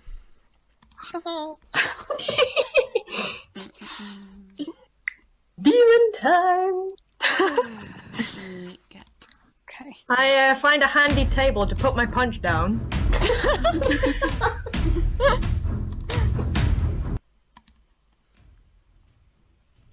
Ooh. Oh. It's like getting serious. Atmosphere. Okay, Maria, I'm going to have to say that you might have to take a couple of penalties to your stuff because you are now a little bit drunk. That's probably fair. Yeah. Could everyone please roll perception, which is your initiative? Oh. Oh! I got 3 5s and a 3. Ooh. Plus 2. 0. +4. Okay, let me... Plus 6. So what did you get again, Silver? Three Plus fives. 2. Oh. Oh, I thought you said tilde. Sorry. 3 5s and a 3. 3 5s and a 3, so therefore you got a 5. So is there anything? So do we add something for perception? I don't know. So you'd roll your dice. You Yeah. get your pluses and your minuses, and then Right. you add your perception skill to it. I don't have that. You don't have perception. No. So that's a 0. Well, I rolled a +4. Okay, so you're on 4. That's a good roll. Well done. Anyone else on 4? Nope. I got a plus 6. You got 6. Jesus Christ.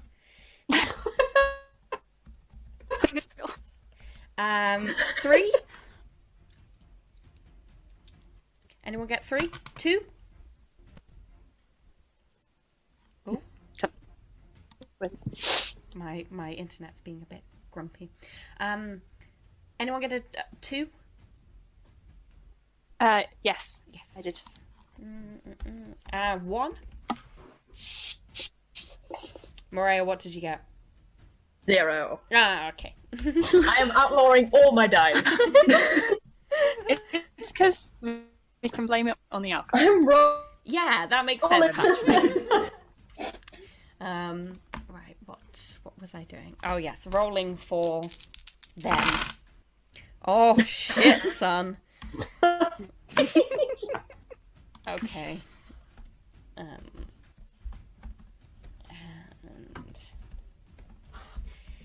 got a +3. Right. Okay, Allegra, you're up first.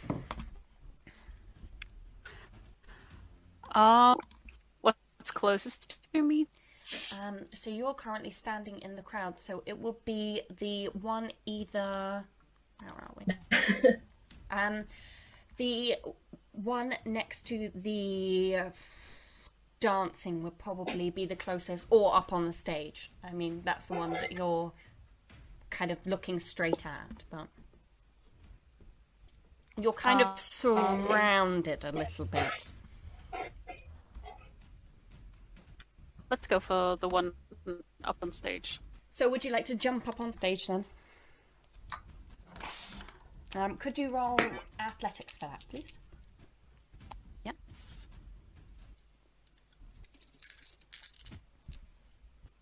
Okay, +2. +2, okay. Yeah, you make that absolutely fine. And what would you like to do? You brought your daggers. I'm just gonna try to make it focus on me. Okay. Mhm. Yeah, it sees you. It kind of lets out this sort of weird, kind of smoking, screeching sound, and heads towards you. Would you like to attack? Yes, I will. Okay, with a dagger. Yeah. I'm a little bit creaky on my combat, so you'll have to bear with me. So are we all. I was wondering exactly how it works. I have no idea. Oh bollocks! Yeah, that's not gonna hit. That's actually that's a 0. What do you do on weapons skill? Well, he got a 0 as well, so could you re-roll, please?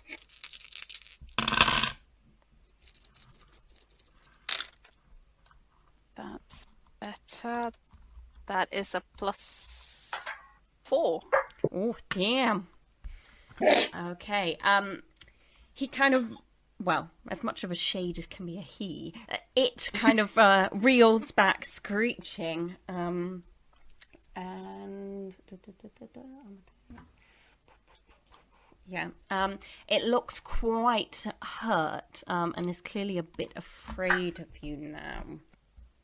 Yeah, it looks quite hurt, but it turns back to you clearly angry, if a little bit reticent of your blade now. And Silver, it's your turn now. Did I bring my axe with me? You My did hammer bring even. your axe, your hammer with you. I very much doubt Silver would go anywhere without it.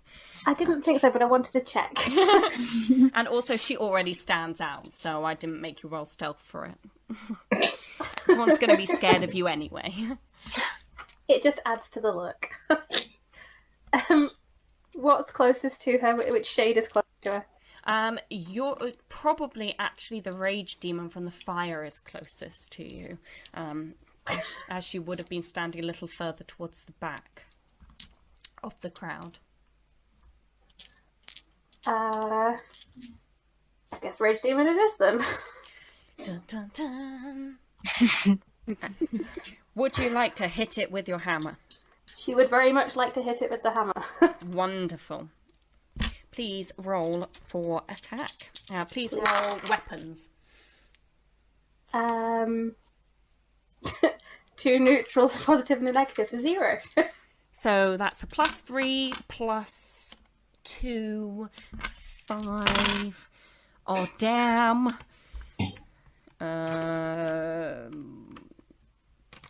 Yeah, okay.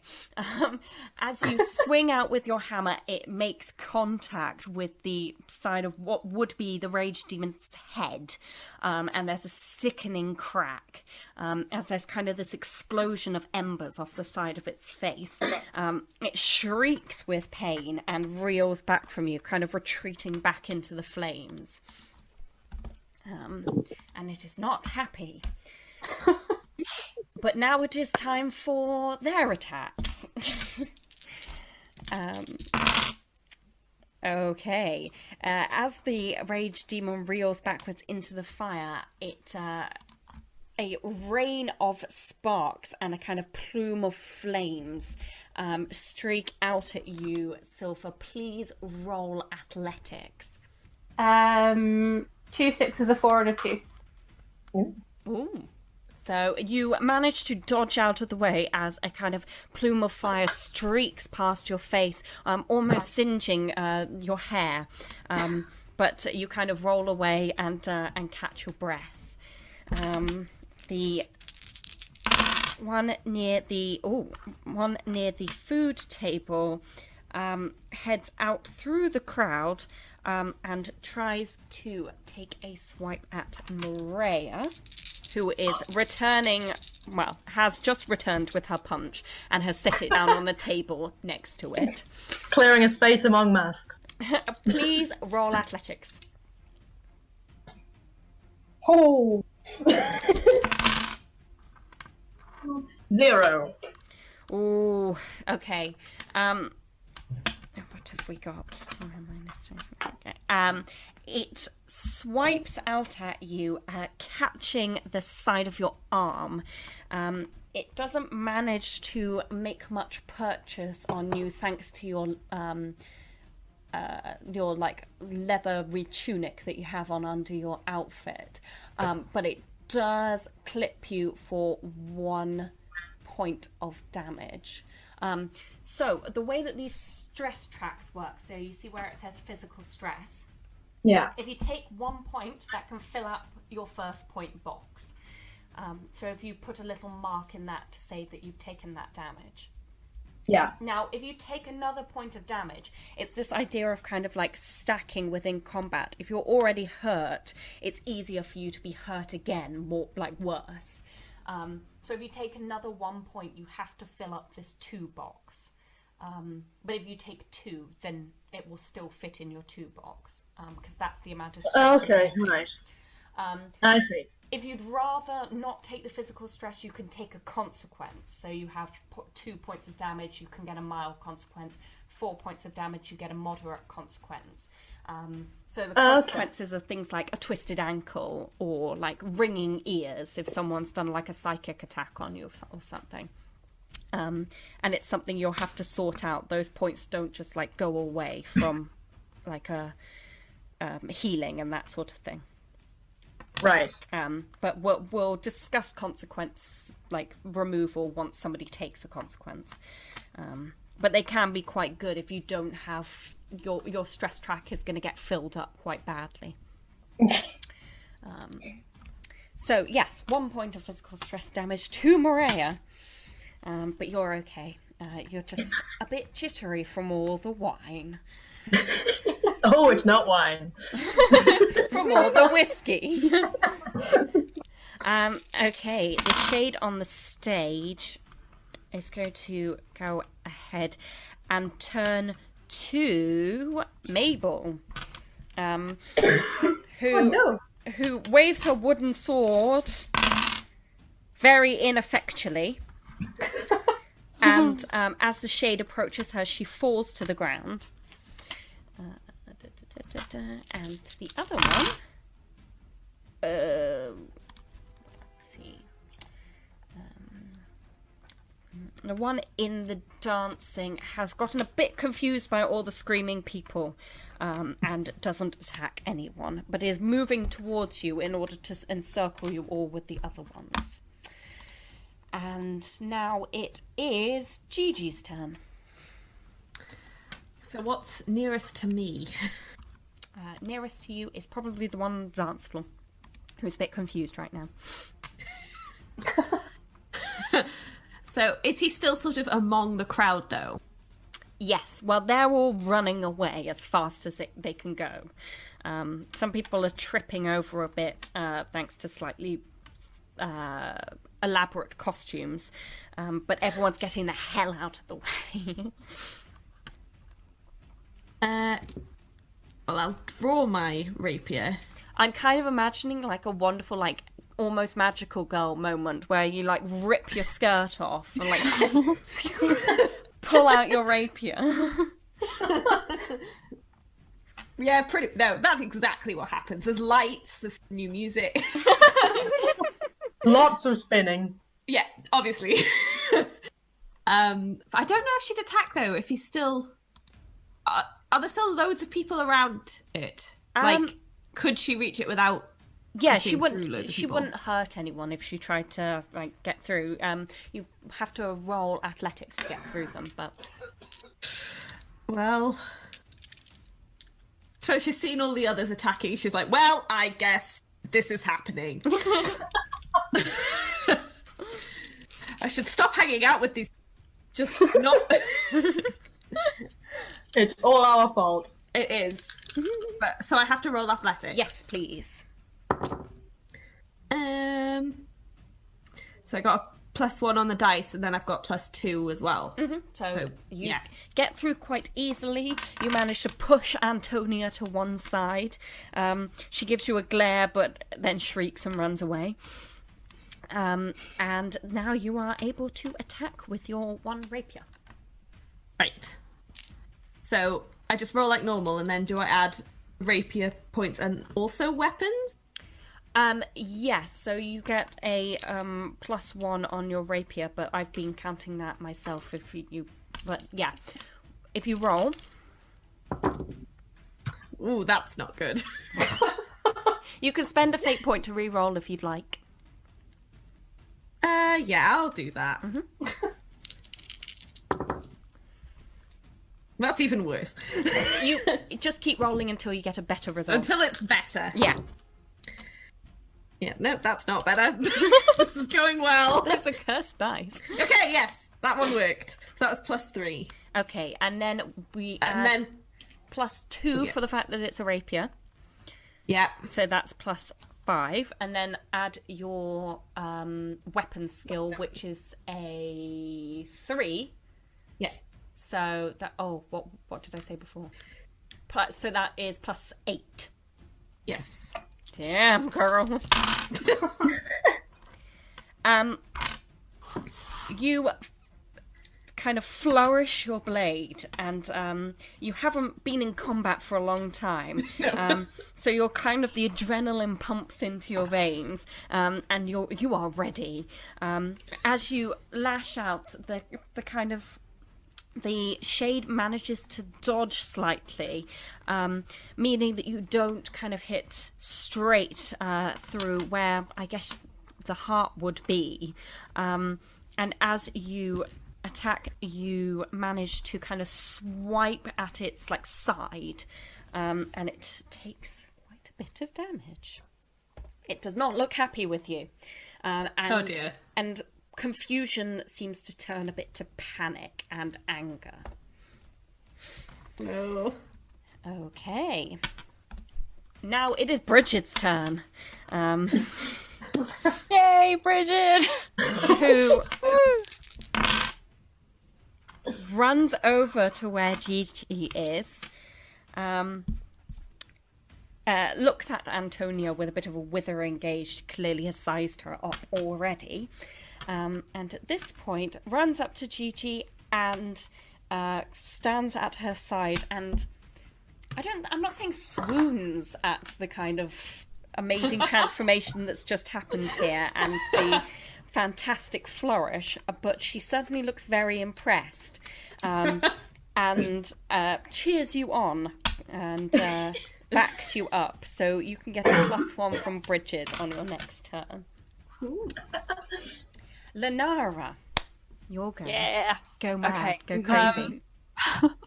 So, As it mist stands, around you. yeah, you have one shade is on the stage looming over Mabel with Allegra next to it. One is being attacked by Gigi currently on the dance floor with Bridget clapping inanely next to her. Morea has been hit by one next to the punch table, and she looks a little bit woozy, but generally fine. And your new acquaintance Silver is having flames exploding at her out of the bonfire, which a rage demon has just retreated into. Okay, so from the bonfire, I would like to draw out a long curl of flame, which I'm going to send whipping across at the one that hurt Maria. Okay, please roll law for me. Oh dear. You can spend a fate point and re-roll. Yeah, I'm going to do that. Okay, that's fine. +5. Okay. Yeah, you are fine. You managed to create this kind of... It's a thin kind of coil of fire, if you feel that that's possible. And as you send it whipping towards... oh, shit. Maria, please roll athletics. Oh my god. Sorry, Maria. I was about to be very impressed. Oh no, that's not bad. 6. No, wait, 5. Okay, 4 because you're drunk. But you managed to get out of the way very, very easily. It's not headed for you. You're just kind of a bit startled by the fact that there is a streak of fire heading past your head. I'm just limbering into it. And as it hits out at the shade, there is a howl, and you got a +5, right? Yeah. And it kind of sinks into the ground. The sparks have like dashed off against it and exploded in its face, and it kind of howls and like withdraws back into the ground again. Morea, now it's your turn. You've just seen the shade disappear into the ground, and you've just seen Lenara kind of send this kind of whip of fire across at it. The rage demon's still in the bonfire. The dance floor isn't far away from you, where Gigi is currently putting on a bit of a show, and Allegra is still up on the stage. I would probably go for the one in the middle of people. Okay. So the dance floor. Yeah. Throw a dagger at it as I reach to get my short sword out. Okay. How far do you want to run up to it? Do you want to get past the crowd, or? Yeah, probably. Okay, Until I deem it vaguely safe to be throwing daggers.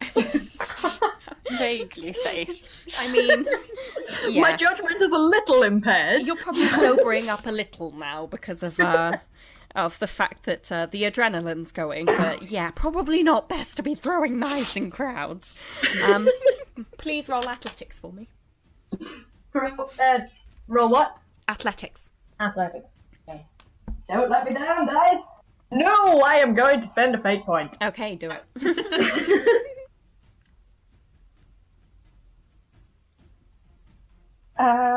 Better 3. Okay. You managed to kind of clumsily push through the crowd a little bit. You're fine, but you do bash into a couple of people, and they would probably look quite cross if they weren't so scared. And as you get there, please roll weapons for me. Right. What is with these dice? You're a rogue, aren't you? So 3. you can, if you do two rolls, please. Okay. So the first one was a 3. Mm-hmm. The second one was also a 3. Okay. Both of them hit, and kind of they sink into the shade before kind of clattering to the ground out behind it. And there is a screeching roar, and it falls to the ground. A kind of pile of ash smouldering there. And you have killed that one. Well done. What about the other one? I thought that one was dead. Well, it's fled. Yeah. You don't know how long for. Okay, Allegra, it's your turn. The shade that you were looking at previously is currently looming over Mabel, who has fallen to the ground and landed on her wooden sword. I'm just gonna yell at it and go and try to take another stab at it and go, "Hey, you! This way!" It looks up in kind of fear and amazement and turns round and locks its gaze on you, heading in your direction. Please roll weapons. That is a +3. And then that's plus your 2. And... Oh yeah, you only bought your daggers, didn't you? Yeah. So.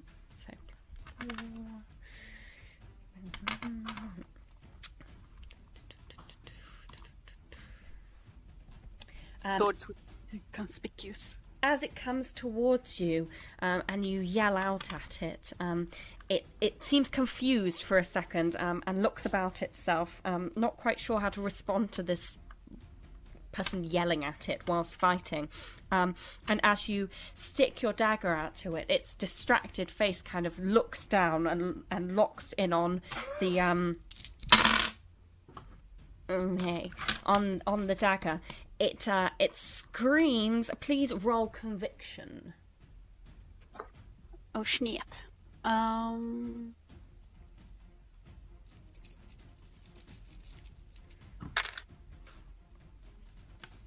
Oh, damn. That's a +3. Okay. But as it screams, you kind of shrug off the effects and stare it deep into the eyes as it disintegrates into ash on the floor. You have killed another one. Yeah. Silver, as you look up, Arakun comes rushing towards you, but he isn't close enough as the rage demon crawls back out of the fire again. What would you like to do? I'd like to take another swing at the ranged demon. Hit it again. Oh, what did you get? I'd like to re-roll. Yeah, go for it.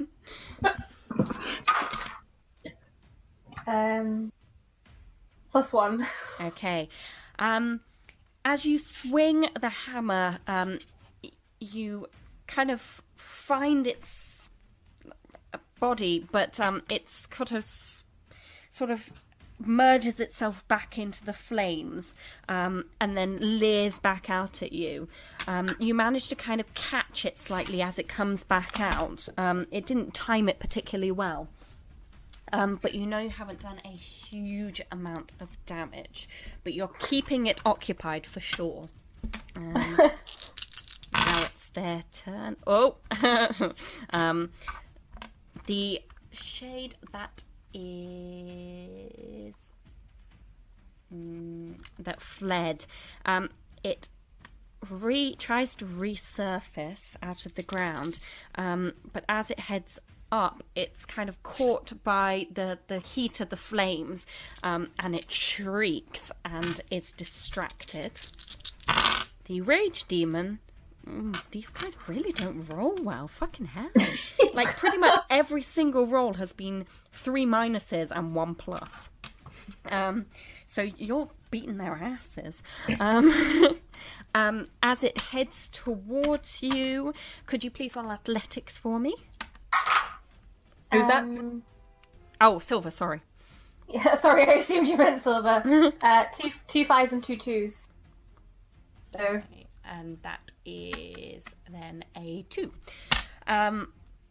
It tries to lash out at you, but you're too nimble for it, and you duck away, clearly aware of the kind of lashing rage that it works with and its use of the flames. You're picked up rather well on its attacks. So now it is Gigi's turn. Okay. So, the dance floor demon. The dance floor demon is dead. Murder on the dance floor. He's dead. You just saw my daggers come out the other yes. side towards you, probably. There's currently a rage demon that is kind of working out of the fire, and another one that is now next to Lenara, who is confused and distracted and angry because it misjudged where it was reappearing. Which one's nearest? It'll be the one next to Lenara is nearest.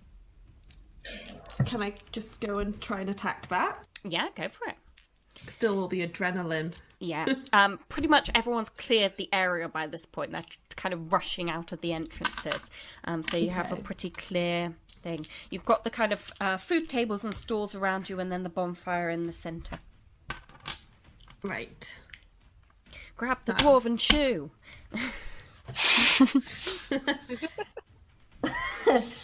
Guess I'll just run over there and try to attack. Mm-hmm.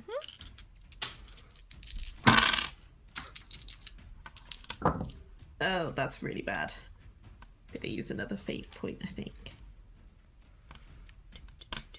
Yeah, go crazy. Like, it's good to learn how to use your fate points. So. Well, okay, it's better than the last one, so I guess I have to take it. Yeah. That's a 0. Okay. The shade. It's better than -4, so. Yeah, that was my first one. The shade gets its bearings and kind of manages. It's more that it's trying to avoid the fire than avoid you, but it does swing out of the way of your attack. And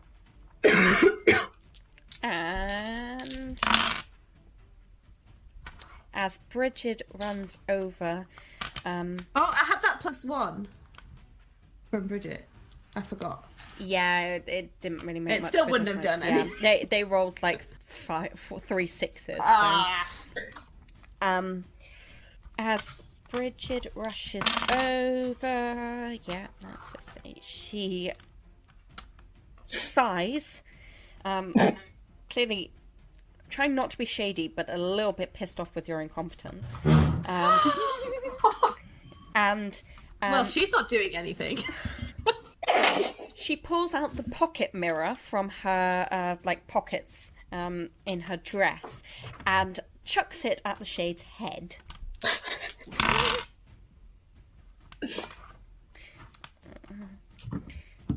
Screaming, "You look a mess," and it smacks it over the head, not really doing anything because it's only a pocket mirror, but it shatters and the shade looks a little perturbed.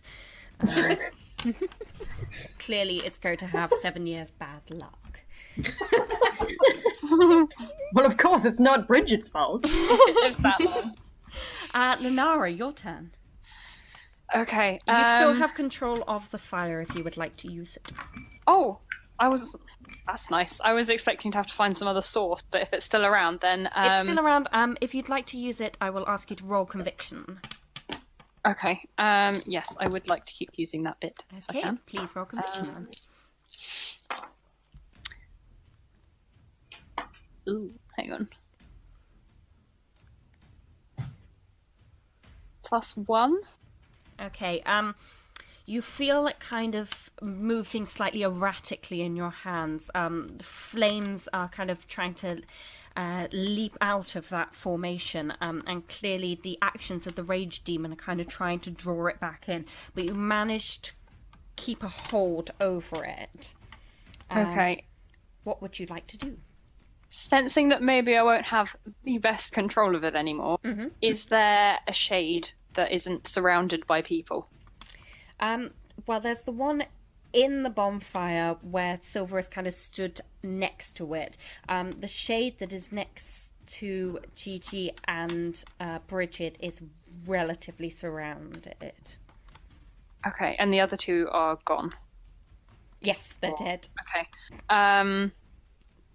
I will try and hit the rage demon with it then, I guess. I don't know how much it'll do, but I'll give it a go. Please roll law. Oh, that's shit. +2, I think. Yeah, +2.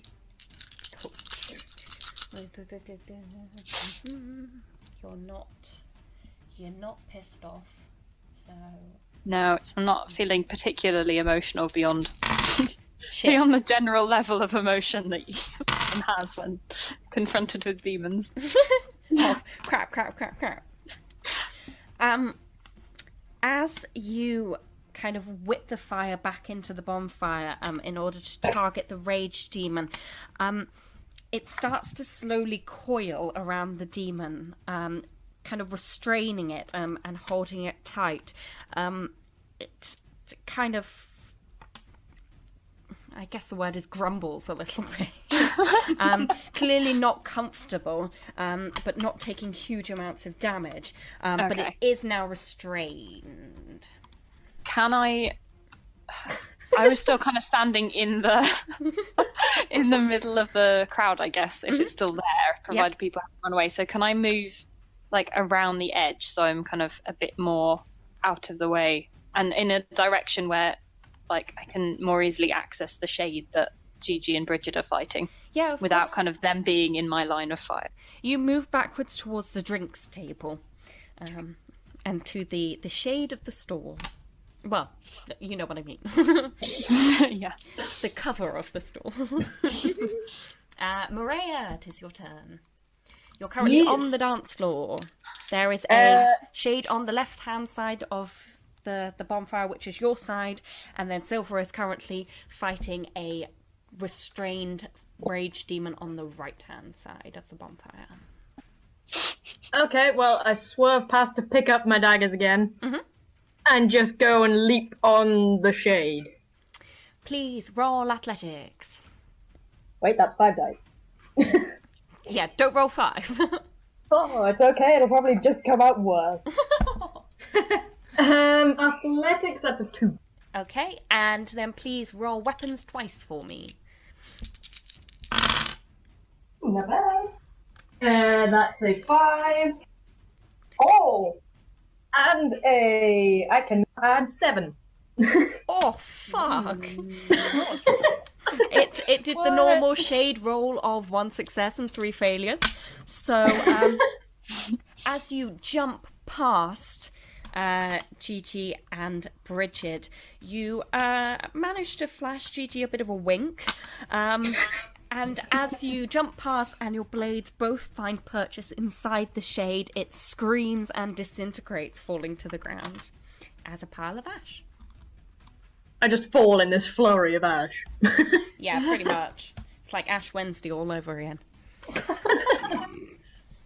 Okay, Allegra, you are up on the stage and you are staring down at what is now a lot of ash on the floor and one very angry rage demon screaming inside a bonfire. Well, seeing as there's one left, I might as well scream back and hit it. Would you like to throw your daggers from there or get down and... I'm gonna jump down and just bull rush it. Bull rush the fire. Okay, do it. Because fuck fire. I love you.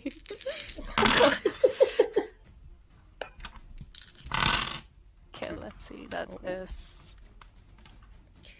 And you get a +2 because it's restrained. Oh, +2. Mm-hmm. Goodness me, that's a 7 then. Okay, and did you add your daggers? No, actually, I did not. Okay, so +8. that's +8. Okay. In this amazing show of, like, bravery and almost idiocy, That's about right. you see as Allegra turns around on the stage, screams, jumps off and runs headfirst into the fire, dagger out, stabbing straight down into the raged demon. And as the bonfire flares and then diminishes again, you see Allegra, a little bit scorched, standing in the centre of the bazaar. And they are all dead. Congratulations, everybody. Just like subtly put the daggers back into their places underneath all the scarves and be like, yeah, what? No. Where did they come from? Who? What shade? Does anyone need any healing? I'm a bit scorched, but I think I'm fine. I Maria, got hit, but I'm not sure how healing works. If it's something I can walk off. well, are you bleeding out? I got scratched. You'll be fine are next you? session. With that kind of Okay. thing. I'm probably fine. I just swerve back to the drinks table and pick up. My drink. alcohol thins the blood. Perhaps maybe you shouldn't have any more for now. I imagine Silver looking very proud at that moment. I take one of the unadded 2 punches on the table. Yes, good. Can I? Is Mabel still alive Yeah, Mabel is on the just stage? on the floor. She didn't actually get hit because Allegra just yelled. Okay. Can I? Yeah. Wander back over to the stage. Mhm. Excuse me. Did you have any idea what would happen? Oh, God, no. I don't even know what did happen. What were those things? They're called shades. That potion that you poured into the cauldron as part of your performance. May I see the bottle, please? Yeah, sure. She hands it over to you. Okay. Is there some kind of, like, can I get a sense of it being magical? Please roll 'Cause, lore I mean- for me. I would assume that it was just meant to be a prop, so if it's anything at all, it's good enough. Weird.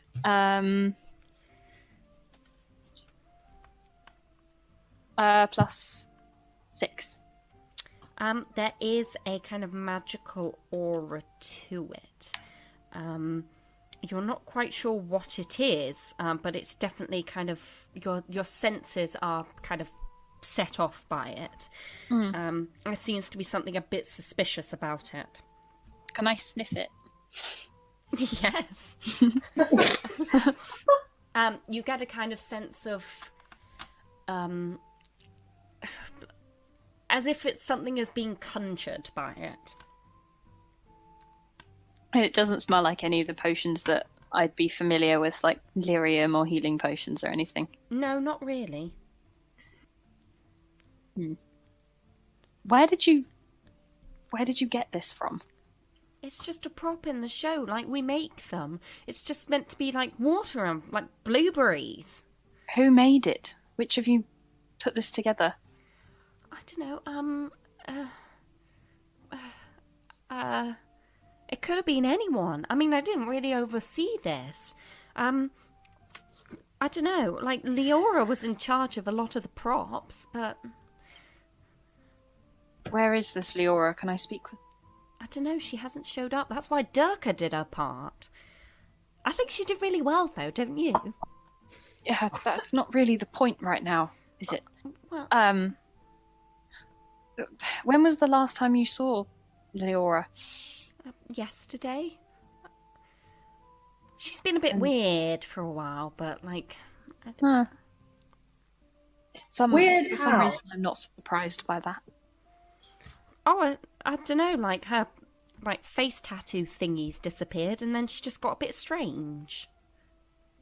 Her Valasloon disappeared. Yeah, that. Yeah, that doesn't normally happen. Oh, I thought she was just going for a new look.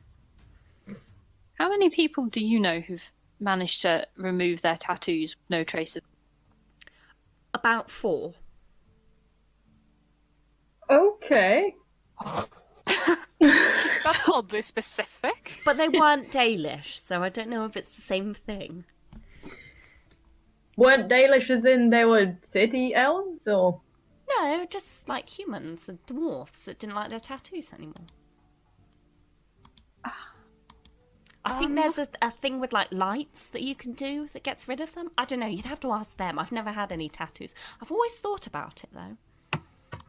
Well, maybe you should look into it. I've not heard of any magic that can remove tattoos, but then I suppose No. that's... Now, wait, would I have maybe seen anything like that? With it being like a nation that has tattoos? Well, I mean, you have your magical moving tattoos. Like, you imagine that a lot could probably be done with them, maybe removing them. But you don't know the Dalish well enough to know what removing your Valaslim might mean. But in terms of just like... That's what it would mean, but if it's dwarves who have had theirs removed. Yeah, it should be possible. Oh well. I suppose people in my circle were getting tattoos, something that they were likely to ever have the option of removing. This Leora, where does she live? Well, she's usually down around Darktown area. But we all kind of like pitch up around Lowtown. Like down near the docks. We're pretty tight, like knit. We just... I don't know, I haven't seen her for a bit.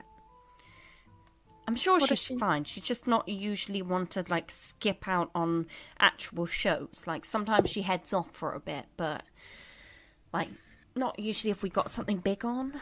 I don't know. You said you haven't seen her since yesterday. Yes, since yesterday. Can't have got Seems far, but I don't know. Maybe she's drunk. Does she normally drink? Oh yeah, sometimes. It seems strange to miss a show as big as the Saturnalia. Yeah, that's what I was thinking. But here we are. She gets up and kind of dusts herself off. I'm keeping this potion bottle. Yeah, feel free. I don't want it.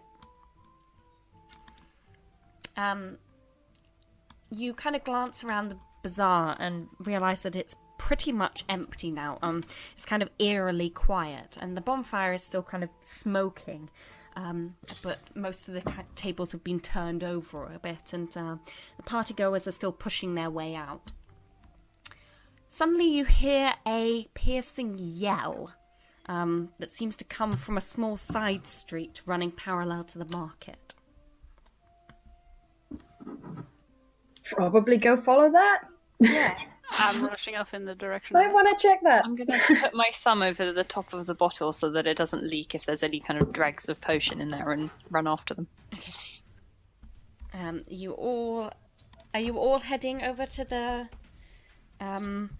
street, the side street? Yes. Yeah. Yeah, Gigi pauses for a moment and then moving. Follow you. Bridget looks a little bit scared but very interested and clutches onto your arm, Gigi. As you push through the crowd, Silver, Yes. please roll perception. +1. You notice that there's a clearing in the center of the crowd. And as you push through further, you start to get this sinking sensation. And you look down to see Arakun lying on the ground. Obviously, I rush over to Arakan to see if he's okay. Please roll investigate.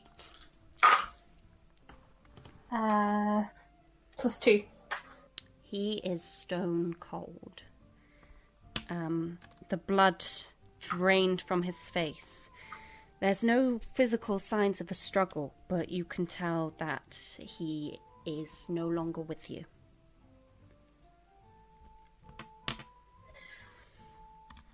I angrily look around for signs of attack or anyone lingering. There are none. Everything in the hall, in the alleyway, looks completely on a level, calm, like nothing has happened. But here he lies, completely cold on the ground. There weren't any shades, over in... Or were there any shades over in that direction? Well, people we were saw. running out of there, and they didn't seem to be turning back. But this is a bit of a side alley. There could have maybe been some shades. But could you roll investigate for me?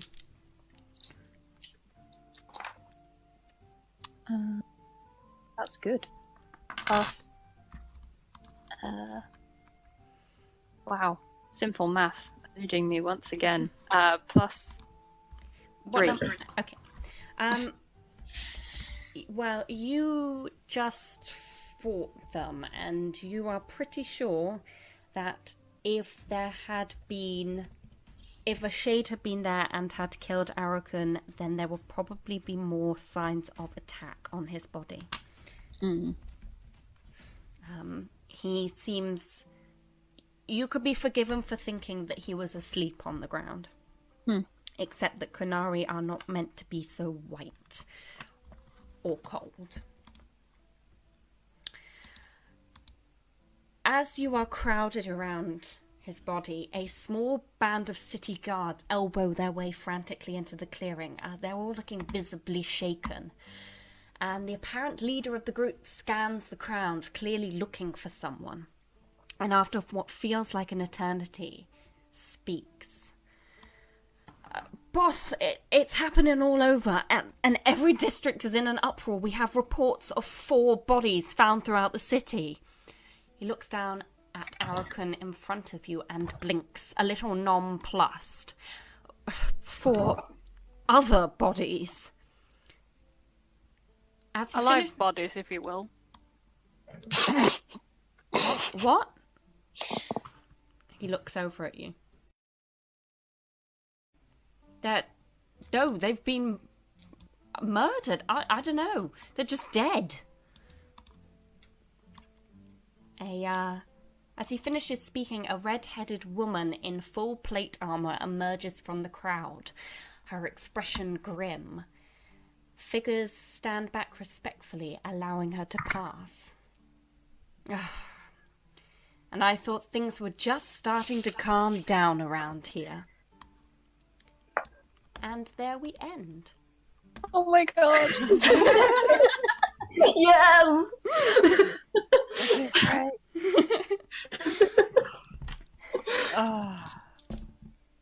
So it's all chilled in Kirkwall.